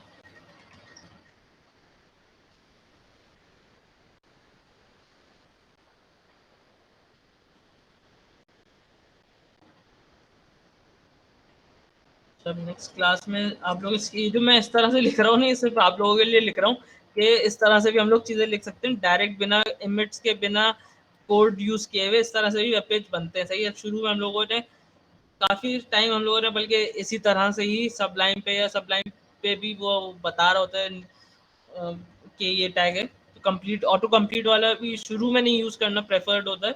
अगर आप लोग जैसे कि फंक्शन यूज़ करो, अभी यूज़ इफेक्ट वगैरह यूज़ करोगे रिएक्ट पे जाओगे, या अभी नोड जेएस में जैसे आप लोग अपना ब्लॉक कोई एपीआई क्रिएट करो तो उसके एक्सटेंशन आती है, पूरी एपीआई क्रिएट करके दे देता है, पूरा यूज़ इफेक्ट क्रिएट करके दे देता है, टाइम आउट लगाना पूरा टाइम आउट का ब्लॉक बना के दे देता है। तो वो शुरू में कोशिश करना कि उससे थोड़ा दूर रहो, क्योंकि कभी ऐसी चीज़ ना मिले और टेस्ट किसी इंटरव्यू वगैरह में जाओ तो वो वहाँ पे तो वो चीज़ें नहीं होंगी ना, तो वो चीज़ बंदा उस चीज़ पर तब जाता है जब दिमाग में बैठ जाती है ना कि हाँ ये अब तो मुझे आ गया, अब तो मैं आराम से बिना देखे भी लिख सकता हूँ, तब वो चीज़ें यूज़ करो टाइम बचाने के लिए। मगर अगर लर्निंग के स्टेज पर हो तो फिर शॉर्टकट्स और इन सब से थोड़ा सा दूर हो। अभी ये जो चीज़ है ये पूरा वेब पेज हम लोग एक लाइन में भी बना सकते हैं, वो मैं आप लोगों को अगली क्लास में बताऊंगा कि एक पूरी एक लाइन के अंदर पूरा वेब पेज कैसे बनाना है, ठीक है, वो हम लोग देख लेंगे, सही। अच्छा, ये यहाँ पे मैं सर टाइप बता रहा था। हाँ तो सर अगर हम लोग अभी प्रैक्टिस करें इस मतलब HTML की, तो हम लोग नोटपैड पे ही करें, आप ये कहना चाह रहे हैं? हाँ बिल्कुल, नोट पैड पे करो। उससे ये फ़ायदा होगा कि सारी चीज़ें हार्ड कोडेड करनी पड़ेंगी। सही ऑटो कंप्लीशन वाली चीज़ें ना यूज़ करना। Okay sir. ये होता है कि आप लोग ये जो चीज़ें होंगी ना सबकॉन्शियस माइंड में फिर बैठती चली जाएंगी आपके, कभी भूलोगे ही नहीं। ये फ़ायदा होता है। एक डिफ का टैग होता है हमारे पास ब्लॉक्स के अंदर, और एक होता है स्पैन। ठीक है, ये 2 टैग होते हैं हमारे पास अगर जब हम लोग ब्लॉक की बात कर रहे होते हैं। ठीक है, ये होता है कि प्रोवाइड न्यू ब्लॉक्स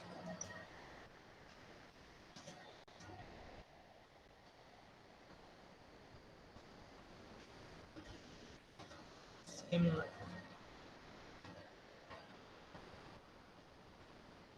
ठीक है, अब हमारे पास क्या फ़र्क है डिव और स्पैन में। डिव होता है हमारे पास एक ब्लॉक।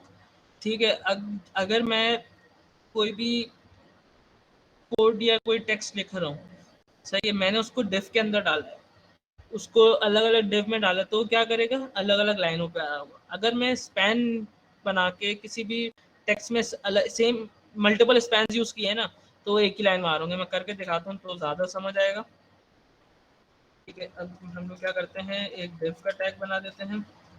जैसे डिफ का टैग याद रखना, हमें बहुत सबसे ज़्यादा काम का सबसे ज़्यादा यूज ही डिफ का टैग हो रहा होता है। ये सबसे ज़्यादा इंपॉर्टेंट टैग है।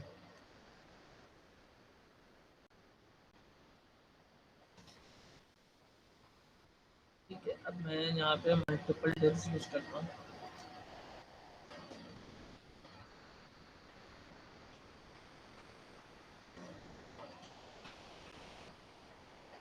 ठीक है कि यहाँ पे एक ब्लॉक आ गया मेरा, दूसरा ब्लॉक ये रहा। ठीक है, और अगर मैं यही चीज़ यहाँ पे को मैं कंट्रोल डी किया, डुप्लीकेट करके हम लोगों ने यहाँ पे हम लोग लगाते हैं स्पैन।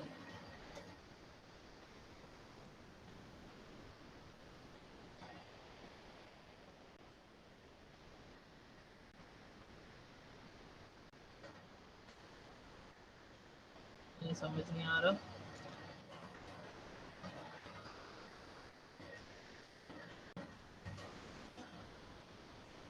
अब फर्क देखो नजर आ रहा है इसमें। ये क्या कर रहा है, यहाँ से ब्रेक करके, यहाँ से इसने ब्रेक किया टैग को, और यहाँ से वापसी से कंटिन्यू कर दिया।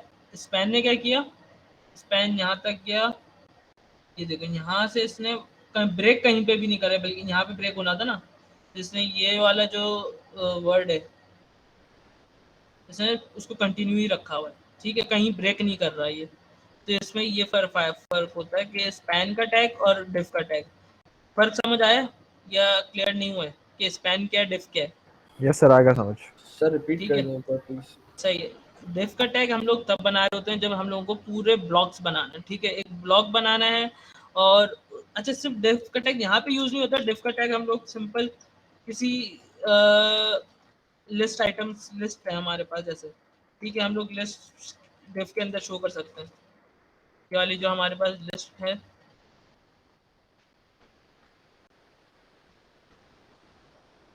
ये है, इसको पूरा हम लोग डिफ के अंदर ला सकते हैं। तो डिफ के अंदर, डिव ऐसा ब्लॉक है जिसके अंदर हम लोग कुछ भी डाल सकते हैं। आप लोग डिफ से ही आगे चल के जब हम लोग सीएसएस देखेंगे तो डिफ ही का टैग होगा जिसको हम लोग यूज करके स्क्वायर शेप्स, मल्टीपल शेप्स बना रहे होंगे। सही है, तो डिफ का एक ब्लॉक होता है। हम लोगों को यहाँ पे क्या करता है, डिफ का टैग एक ब्लॉक दे देता है। ये देखें, जितना कंटेंट है ना, उसने क्या किया, उस कंटेंट के हिसाब से फुल विड्थ कवर की है उसकी, और उसने उस फुल विड्थ में उस अपना कंटेंट उसने यहाँ पे रेंडर करवा दिया। अब हम लोग इसको छोटा भी करेंगे तो वो अपनी विड्थ उतनी ही पूरी विड्थ पे ले रहा है वो। सही है, उसकी वो फुल विड्थ चल रही है। जबकि हमारे पास जो स्पैन का टैग है उसने कहीं भी ब्रेक नहीं किया, कंटिन्यू रखा हुआ उसने लाइन को। कहीं भी हमें ऐसा नहीं लग रहा कि वो लाइन ब्रेक हो रही है या वो नया ब्लॉक क्रिएट कर रहा है। वो क्या कर रहा है, स्पैन का टैग जहाँ खत्म हुआ है, तो यहाँ पे मैं इसको बोल्ड कर देता हूँ ताकि पता हो कि यहाँ से वो कंटिन्यू हुआ है।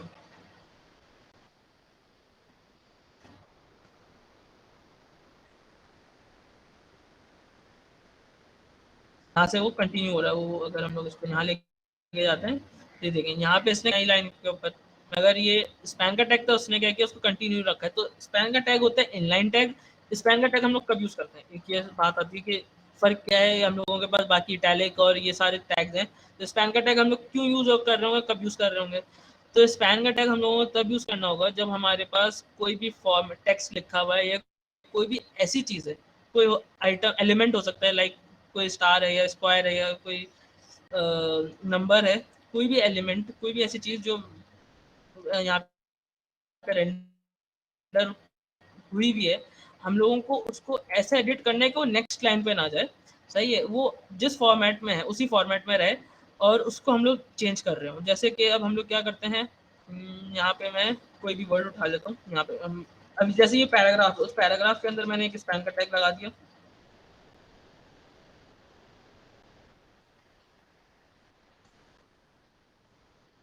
ठीक है, स्पैन का टैग लगा दिया। स्पैन क्या करेगा, उसको ब्रेक होने नहीं देगा। मैंने इसको इनलाइन स्टाइलिंग दे रहा हूँ, इस पर ये समझ भी ना आए तो मसला नहीं है। फिलहाल सिर्फ कलर इसका हम लोग रेड कर देते हैं, ये आगे हम लोग देख लेंगे कि क्या है कैसे हो रही है। मैंने क्या किया, उसको कलर रेड कर दिया यहाँ पे। अगर मैं इधर डिफ का टैग यूज़ कर देता तो वो उसको नेक्स्ट लाइन पे ले जाके और उसको मैं करके दिखा देता हूँ डिफ का टैग क्या करेगा, उसको बिल्कुल अलग एक ब्लॉक बना देगा। देखो ऊपर भी अलग, उसने क्या किया उसकी पूरी विड्थ यूज़ कर ली। वो एक ब्लॉक है, वो अपने आप को एज अ पूरी एक अलग एंटिटी यूज़ कर देता है। वो कहता है मेरे जो मुझे पूरी अपनी विड्थ चाहिए, सही है। ऊपर वालों को अलग कर दिया, नीचे वालों को अलग कर दिया, उसने अपने एक नया ब्लॉक बना दिया। ये डिफ और स्पैन के टैग का फ़र्क है, समझ आ गया? जी सर आ गया। कि हमारे पास ब्लॉक्स होते हैं कि हम लोग क्या चीज़ है ब्लॉक्स, ठीक है। अच्छा अब इसके बाद हमारे पास क्या चीज़ है और क्या होता है, टेबल्स। टेबल्स देख लेते हैं हम लोग, टेबल्स क्या हैं, टेबल्स कैसे क्रिएट करने होंगे। बहुत इंपॉर्टेंट है टेबल्स। अगर आप लोगों के पास सर आसिम का कोर्स है तो सर आसिम तो टेबल्स ही क्रिएट कर रहे होते हैं सारी चीज़ों में।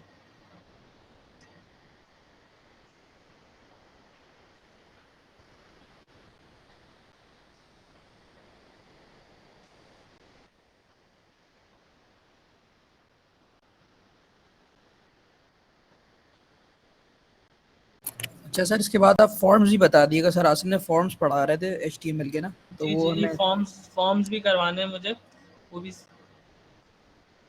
फॉर्म पहले ये बेसिक वाली चीज़ें ना ये सारी करवा के फिर फॉर्म्स, अगर आज नहीं भी होगा तो नेक्स्ट क्लास में फॉर्म्स करवा दूंगा मैं। तो सर आप नेक्स्ट क्लास कब कंडक्ट करेंगे? Next Friday. Okay sir. Time सही है ना, किसी को कोई इशू तो नहीं है ना इस टाइम में, नो नो क्योंकि सर, यही बेहतरीन टाइम टाइम सब है। अवेलेबल थे। सही है, बेहतरीन टाइम है। बस ठीक है। अच्छा अब टेबल्स देख लेते हैं। टेबल्स भी बहुत ज़्यादा यूज़ होने वाली चीज़ है।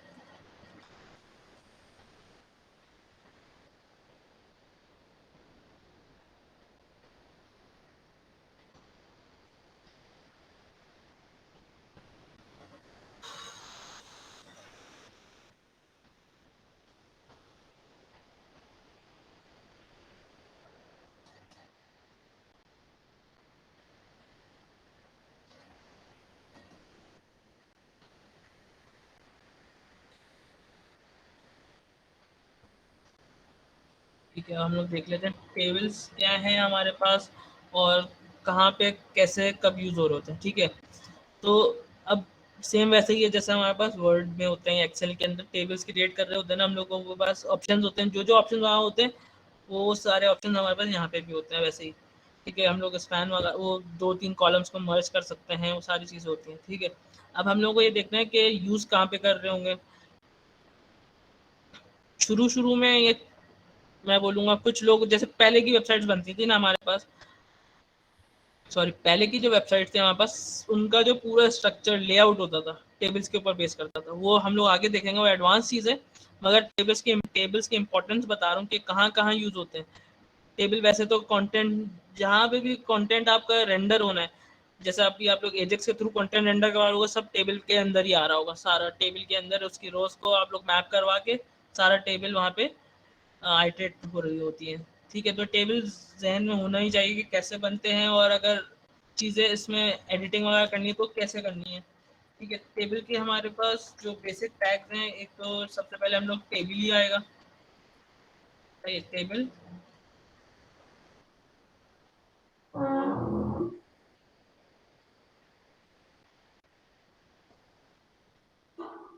सही। टेबल के बाद टेबल हेड टीएच, ये हमारे पास इसका क्या कहेंगे, हेडर्स कौन कौन से होंगे, सही है, ये बेसिक है। वरना फिर हम लोग इसको टी बॉडी और टी फुटर टी हेड में भी डिवाइड करते हैं, मगर फिलहाल इतना भी काफ़ी रहेगा। 3 हेड बना देते हैं। इसके अलावा ये हमारे पास हेडर हो गए। हेडर का आइडिया है ना, हेडर्स क्या होंगे यहाँ पे हमारे पास,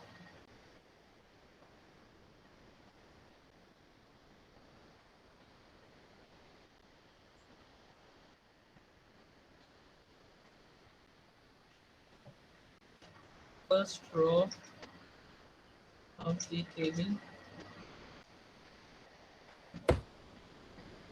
और कॉलम हेडिंग्स, इसको कॉलम हेडिंग्स, ठीक है। ये कॉलम हेडिंग्स जो होंगी ना, हर कॉलम की हेडिंग, जैसे ID, name and then registration number या रोल नंबर,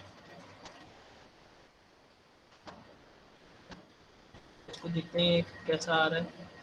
अभी फिलहाल हमारे पास इस तरह से आ रहा है, ठीक है। अब हमारे पास आएगा table row, T R table row हो गई। टेबल रो में हमारे पास 3 टेबल डेटा आएंगे, 3 टेबल डेटा के टैग्स होंगे। अच्छा, टेबल रो हमारे पास पूरी एक रो को बता रहा होगा कि कितनी रोज होंगी उसके अंदर, ठीक है।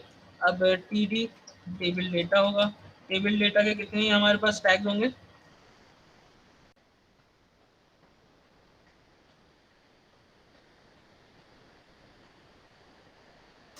कितने टैग्स होंगे हमारे पास टी डी के, हेलो सर जितनी जरूरत होगी। नहीं, अच्छा, टी एच कितने, 3 है ना, तो उतने ही टी डी होंगे।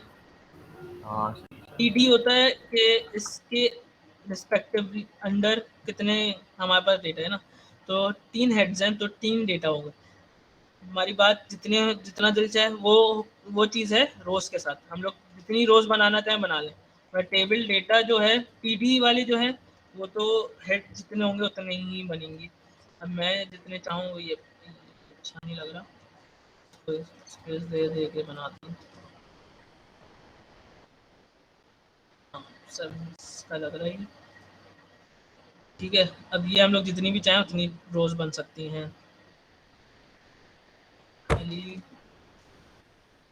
आईडी पहले तो आईडी आएगी हमारे पास 1 ID, और फिर रोल नंबर 1 2 3। यहाँ पे हमारे पास दूसरा नाम कासिम डाल देते हैं, कासिम।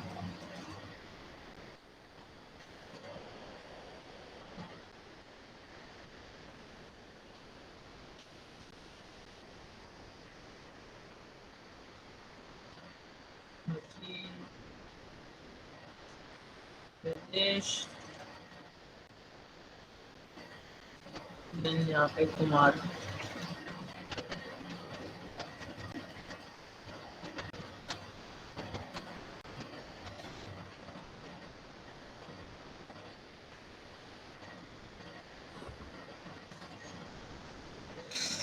ये हमारे पास टेबल बन गया। अब टेबल जैसा क्यों नहीं लग रहा है ये, इसके लिए हम लोगों को यहाँ पे बॉर्डर देना पड़ेगा। बॉर्डर सही, बॉर्डर्स और ये सारी चीजें सीएसएस से नहीं होती है। नहीं, ये इसका टेबल का एट्रीब्यूट है हमारे पास। सही सही। जैसे हमारे पास इमेज में ऑल का एक एट्रीब्यूट था, हाइट का एट्रीब्यूट था ना, तो ये जी। सेम वैसे ही टेबल का एट्रीब्यूट है बॉर्डर। हमने बॉर्डर दिया तो अब टेबल जैसा लग रहा है, सही है। अभी इसमें हम लोगों को क्या कर सकते हैं, और छोटा छोटा सा लग रहा है, हम लोग क्या करते हैं इसके लिए, cell padding. Cell padding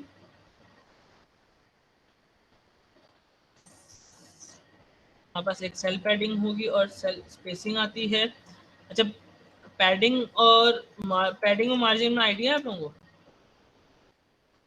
no sir. Sir वो ऊपर से स्पेस कितनी छोड़ते हैं और साइडों से ये बड़ा हाँ थोड़ा हाँ हाँ, सही सही सही, करीब करीब ये।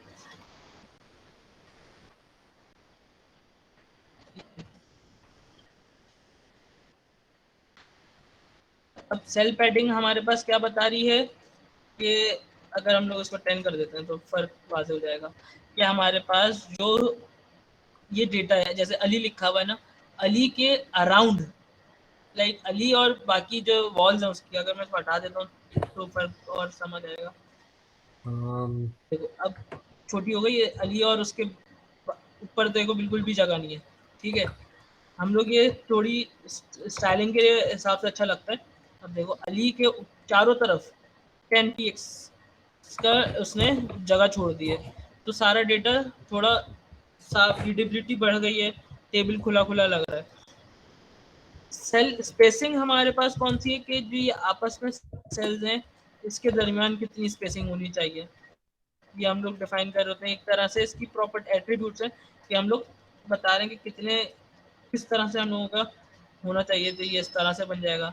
आप लोग जब कैलकुलेटर बनाएंगे तो उसमें भी टेबल ही यूज़ कर रहे होगे, ताकि क्योंकि इसका फॉर्मेट ऐसा बनता है इजीली आप लोगों का पूरा कैलकुलेटर इसके ऊपर ही बन जाता है। ठीक है, अच्छा फिर हम लोग इसको 10 कर देते हैं, 10 में भी अच्छा ही लगेगा। फिर इसमें हमारे पास ये हो गया है, इसकी जो कुछ एट्रीब्यूट्स थे, सही है। अब इसमें हमारे पास एक ऑप्शन आता है डॉटेड का। हम लोगों के पास के बॉर्डर डॉटेड, उसका टाइप होता है, मुझे एट्रीब्यूट याद नहीं है।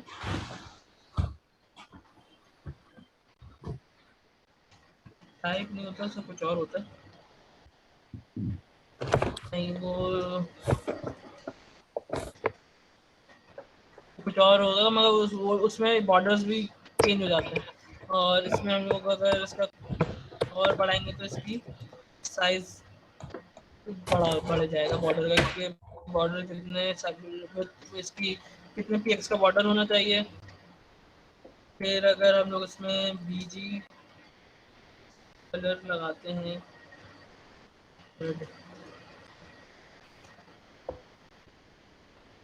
बैकग्राउंड कलर रेड हो गया है, फिर ये थोड़ा तब भी ढंग का लग रहा है। फिर इसमें हमारे पास इसका बॉर्डर का कलर होता है, वो भी हम लोग चेंज कर सकते हैं।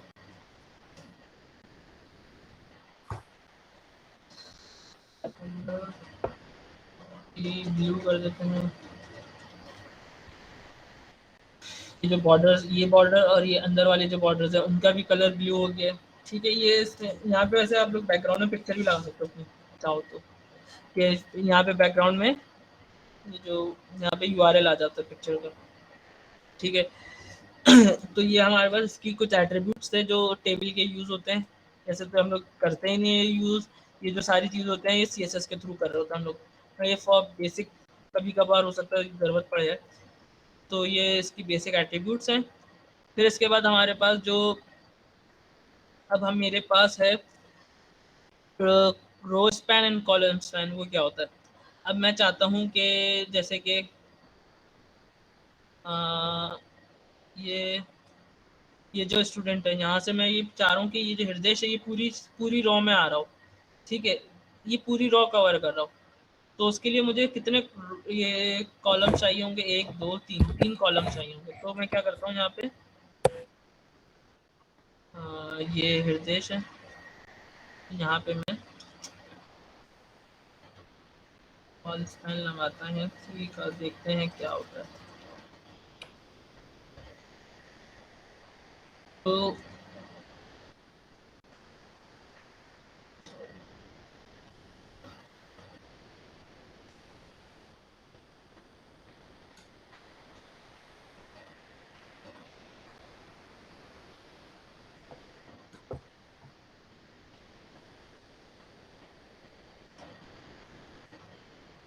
ये उसने उस डेटा को 3 कॉलम्स के अंदर मर्ज कर दिया। एक तरह से हम लोग एक्सेल में यूज़ कर रहे होते हैं ना मर्ज कॉलम्स, तो ये वो वाली चीज़ है।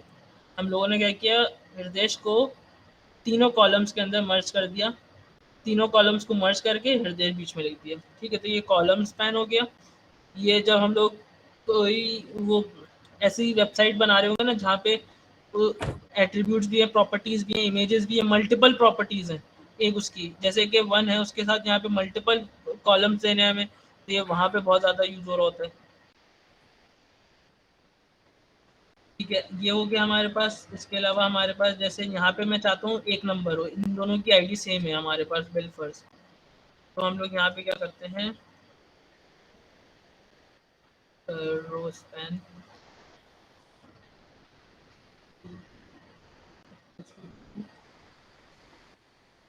क्या किया, रो स्पैन 2, हम लोग को इसका डेटा हटाना होगा, रो स्पैन 2, और यहाँ पे आईडी दोनों की सेम आ,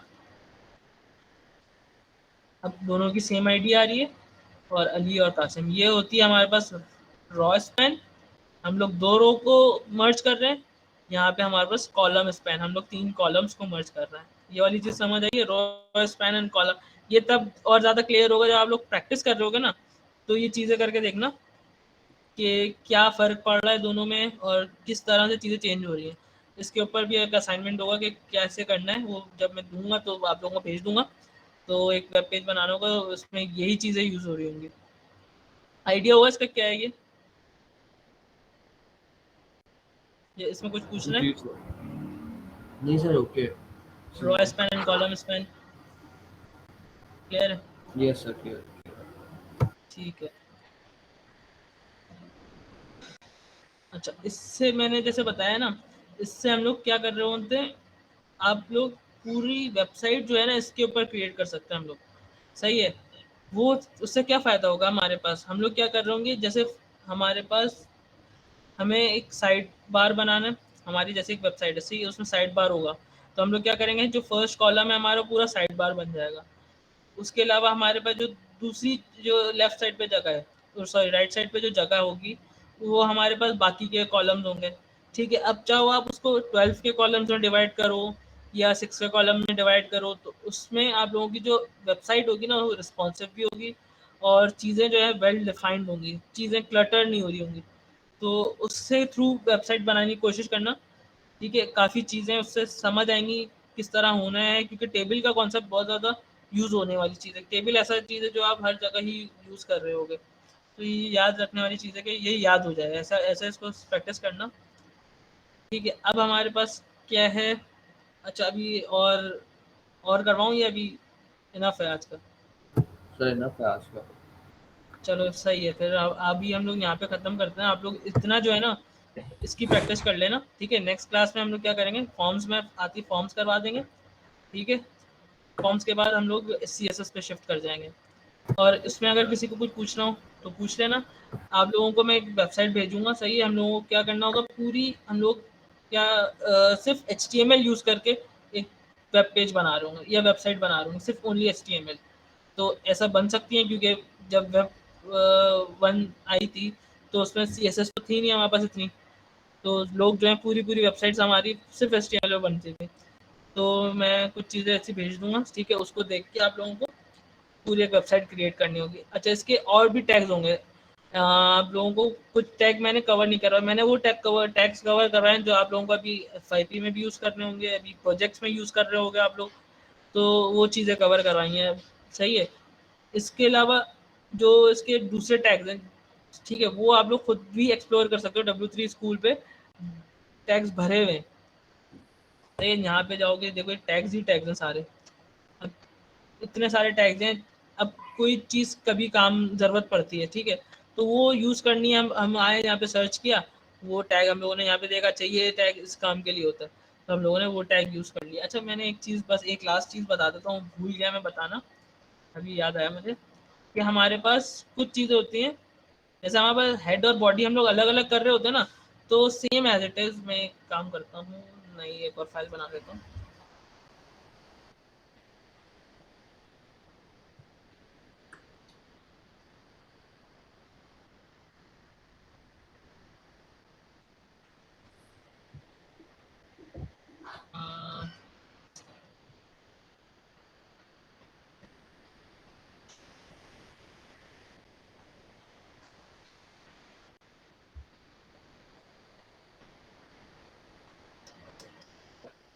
लोगों के पास टैग्स होते हैं हेडर का, ठीक है, एक टैग होता है फुटर का, ठीक है। बॉडी के अंदर हमारे पास ये टैग होते हैं, एक हेडर का एक फुटर का। अब वैसे तो हम लोग यूज कर रहे होते हैं नैव, नया जो HTML5 है उसके अंदर नैव ही ज्यादातर यूज कर रहे होते हैं। नैव, फुटर, असाइड, ये सिमेंटिक टैग्स कहलाते हैं। साइड, ठीक है, टैग्स के नाम लिख रहा हूँ मैं इसमें, इधर ही डाल देता हूँ।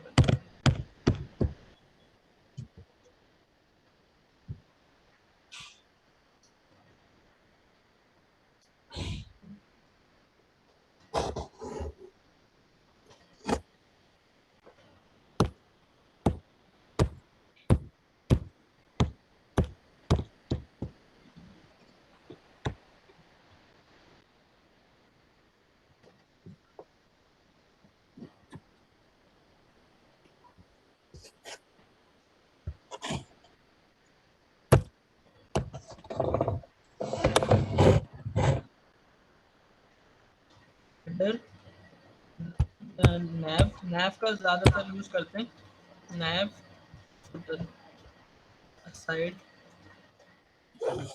हेडर, नैव, फुटर, असाइड। इसके अलावा फिलहाल तो ये टैग्स हैं जो मेनली यूज़ हो रहे होते हैं, ठीक है। इससे फ़ायदा क्या होता है हमारे पास कि अगर कोई जो भी आपके पास डेवलपर है, कोई नया आपके साथ कोई और काम कर रहा है ना, तो होते ही डिफ टैग ही की तरह है, सही है, इनका कोई अलग से कोई ऐसा काम नहीं होता। मगर ये होता है कि अगर आपने कोई अपनी मेन्यू बना रहे हो, ठीक है, तो मेन्यू का नाम आपने नेव, नेव के अंदर आपके जो एंकर टैग रहेंगे वो आएंगे, ठीक है। तो उससे होगा कि अच्छा उसको पता होगा, अच्छा यार ये इसने नेव, नेव बार बनाया है, तो ये नेव बार इसके अंदर होगा। अगर हम लोग इनकी वेबसाइट पे देखते हैं यूज किए हुए हैं या नहीं,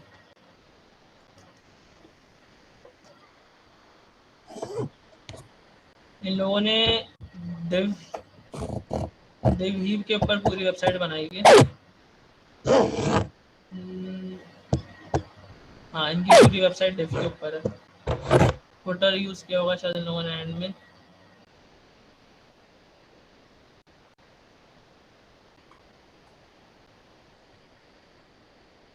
नहीं, इन लोगों ने पूरी वेबसाइट div के ऊपर बनाई है। तो नैव यूज किया हुआ, ये देखें, इन लोगों ने पूरी वेबसाइट क्या किया, div, क्या नैव यूज किया क्या हुआ, कह रहे हो, नैव यूज किया हुआ। नैव यूज किया हुआ है। हाँ,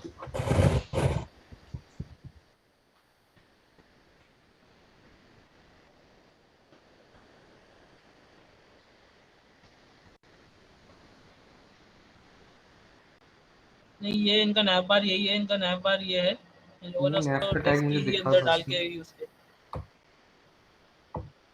ये रहा नीचे। अच्छा, फिर कोई, हाँ सही है, ये सही है। तो ये देखो, ये नैव का टैग है जैसे, तो इससे क्या होगा, हमारे पास ये पूरा नैव बार इन लोगों ने बनाया हुआ है। तो ये सिमेंटिक टैग होते हैं, इससे फ़ायदा होता है कि जो नया डेवलपर आएगा कुछ भी रीडेबिलिटी का फ़ायदा होता है बस, ठीक है। तो ये वाले टैग्स आप लोग देखना और उनको यूज़ भी करना। सिमेंटिक टैग्स में लिख देता हूँ जैसे,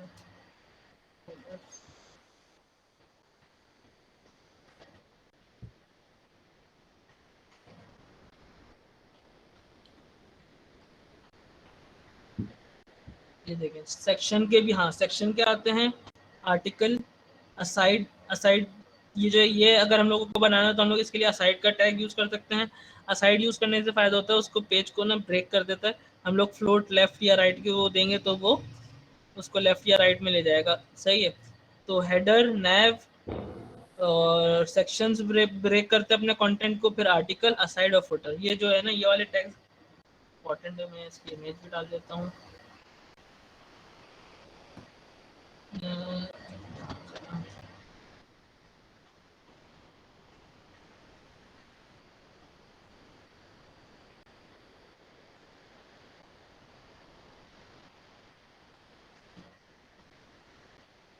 ये हमारे पास सिमेंटिक टैग्स होते हैं, ठीक है। तो बस आज यहीं ख़त्म करते हैं। अगर किसी को कुछ पूछना है तो पूछ लें, कोई मसला है या कुछ भी है, जो भी प्रॉब्लम है बता दो। अगर मेरा पढ़ाने के स्टाइल में कोई मसला है तो नहीं सर, सर बस ये अपना कोड आप शेयर कर दें व्हाट्सएप पे या तो जी जी, ये तो मैं भेज दूंगा आप लोगों को, इसकी परेशानी नहीं हो, ठीक है। बाकी कुछ और अगर कोई बोलना है तो बता दो, वरना फिर एंड करते हैं सेशन। नेक्स्ट फ्राइडे भी सेम इसी टाइम के ऊपर वापसी सब आ जाना, मैं लिंक भेज दूंगा नेक्स्ट फ्राइडे का, ठीक है। उसमें फॉर्म्स और HTCSS के ऊपर शिफ्ट कर जाएंगे, सही है। Okay sir. जी सर। सर वो गेट का भी सर कह रहे थे, वो आप करवाएंगे? अच्छा सर, ठीक है, मैं गेट करवा दूंगा, बस आप लोगों का पेस थोड़ा सा तेज़ हो जाएगा, मैं गेट करवा दूंगा। CSS क्योंकि HTML और CSS कंप्लीट करवा के ना, फिर मैंने तो सोचा था अगर जावास्क्रिप्ट की ज़रूरत थी तो वो करवा देता, मगर सर ने गिट बोला। गिट देखो, गिट सबसे ज़्यादा इंपॉर्टेंट है, अगर आप CS की फील्ड में हो तो गिट आना इज अ मस्ट है, क्योंकि अभी FYP आप लोगों का 6th सेमेस्टर है ना, आप लोगों का 6th है या 7th है? 6 है सर। सही है, 6th है ना, तो सही है। 6th से अब नेक्स्ट सेमेस्टर आपका FYP है, तो FYP में बिना गिट के काम होना नामुमकिन हो जाएगा। तो सही है, मैं गेट हब करवा दूंगा, गेट और गेट हब दोनों ही करवा दूंगा आप लोगों को HTML और CSS के बाद। और बाकी मैं आपकी जो CR हैं उनको एक जो असाइनमेंट होगा, असाइनमेंट के आप लोगों की प्रैक्टिस के लिए भेजूंगा, तो जिसको भी दिल चाहे वो कर लेना, क्योंकि सर आसिम ने कहा था कि कोई ज़बरदस्ती वाली चीज़ तो है नहीं, जिसको शौक होगा वो खुद सीख लेगा, ठीक है। तो मैं उनको भेज दूंगा, सही है। और किसी को कुछ पूछना है? सर तो हम लोग अगर Node.js वगैरह कवर करें तो हम लोगों को जावास्क्रिप्ट आनी चाहिए ना सर उसके लिए तो। जावास्क्रिप्ट तो सबसे ज़्यादा इंपॉर्टेंट है। जावास्क्रिप्ट देखो, मैं बोलूँगा कि अभी सर ने जब शुरू किया है ना, तो साथ साथ यूट्यूब से कहीं से भी ना जावास्क्रिप्ट साथ साथ सीख लो, क्योंकि जावास्क्रिप्ट ऐसी कोई जगह ही नहीं है जहाँ पे जावास्क्रिप्ट यूज़ ना हो। अभी इसके बाद आप लोग ये यूज स्टार्ट करेंगे रिएक्ट, ठीक है, रिएक्ट में भी जावास्क्रिप्ट आएगी, तो जावास्क्रिप्ट सीख लो। जावास्क्रिप्ट की जो बेसिक्स हैं वो 1-2 घंटे का कोई भी ट्यूटोरियल देख के सीख लो, उसकी जितनी भी बेसिक्स हैं, ठीक है। Okay sir, thank you. Welcome, अल्लाह हाफिज़। अल्लाह हाफिज़। अल्लाह हाफिज़।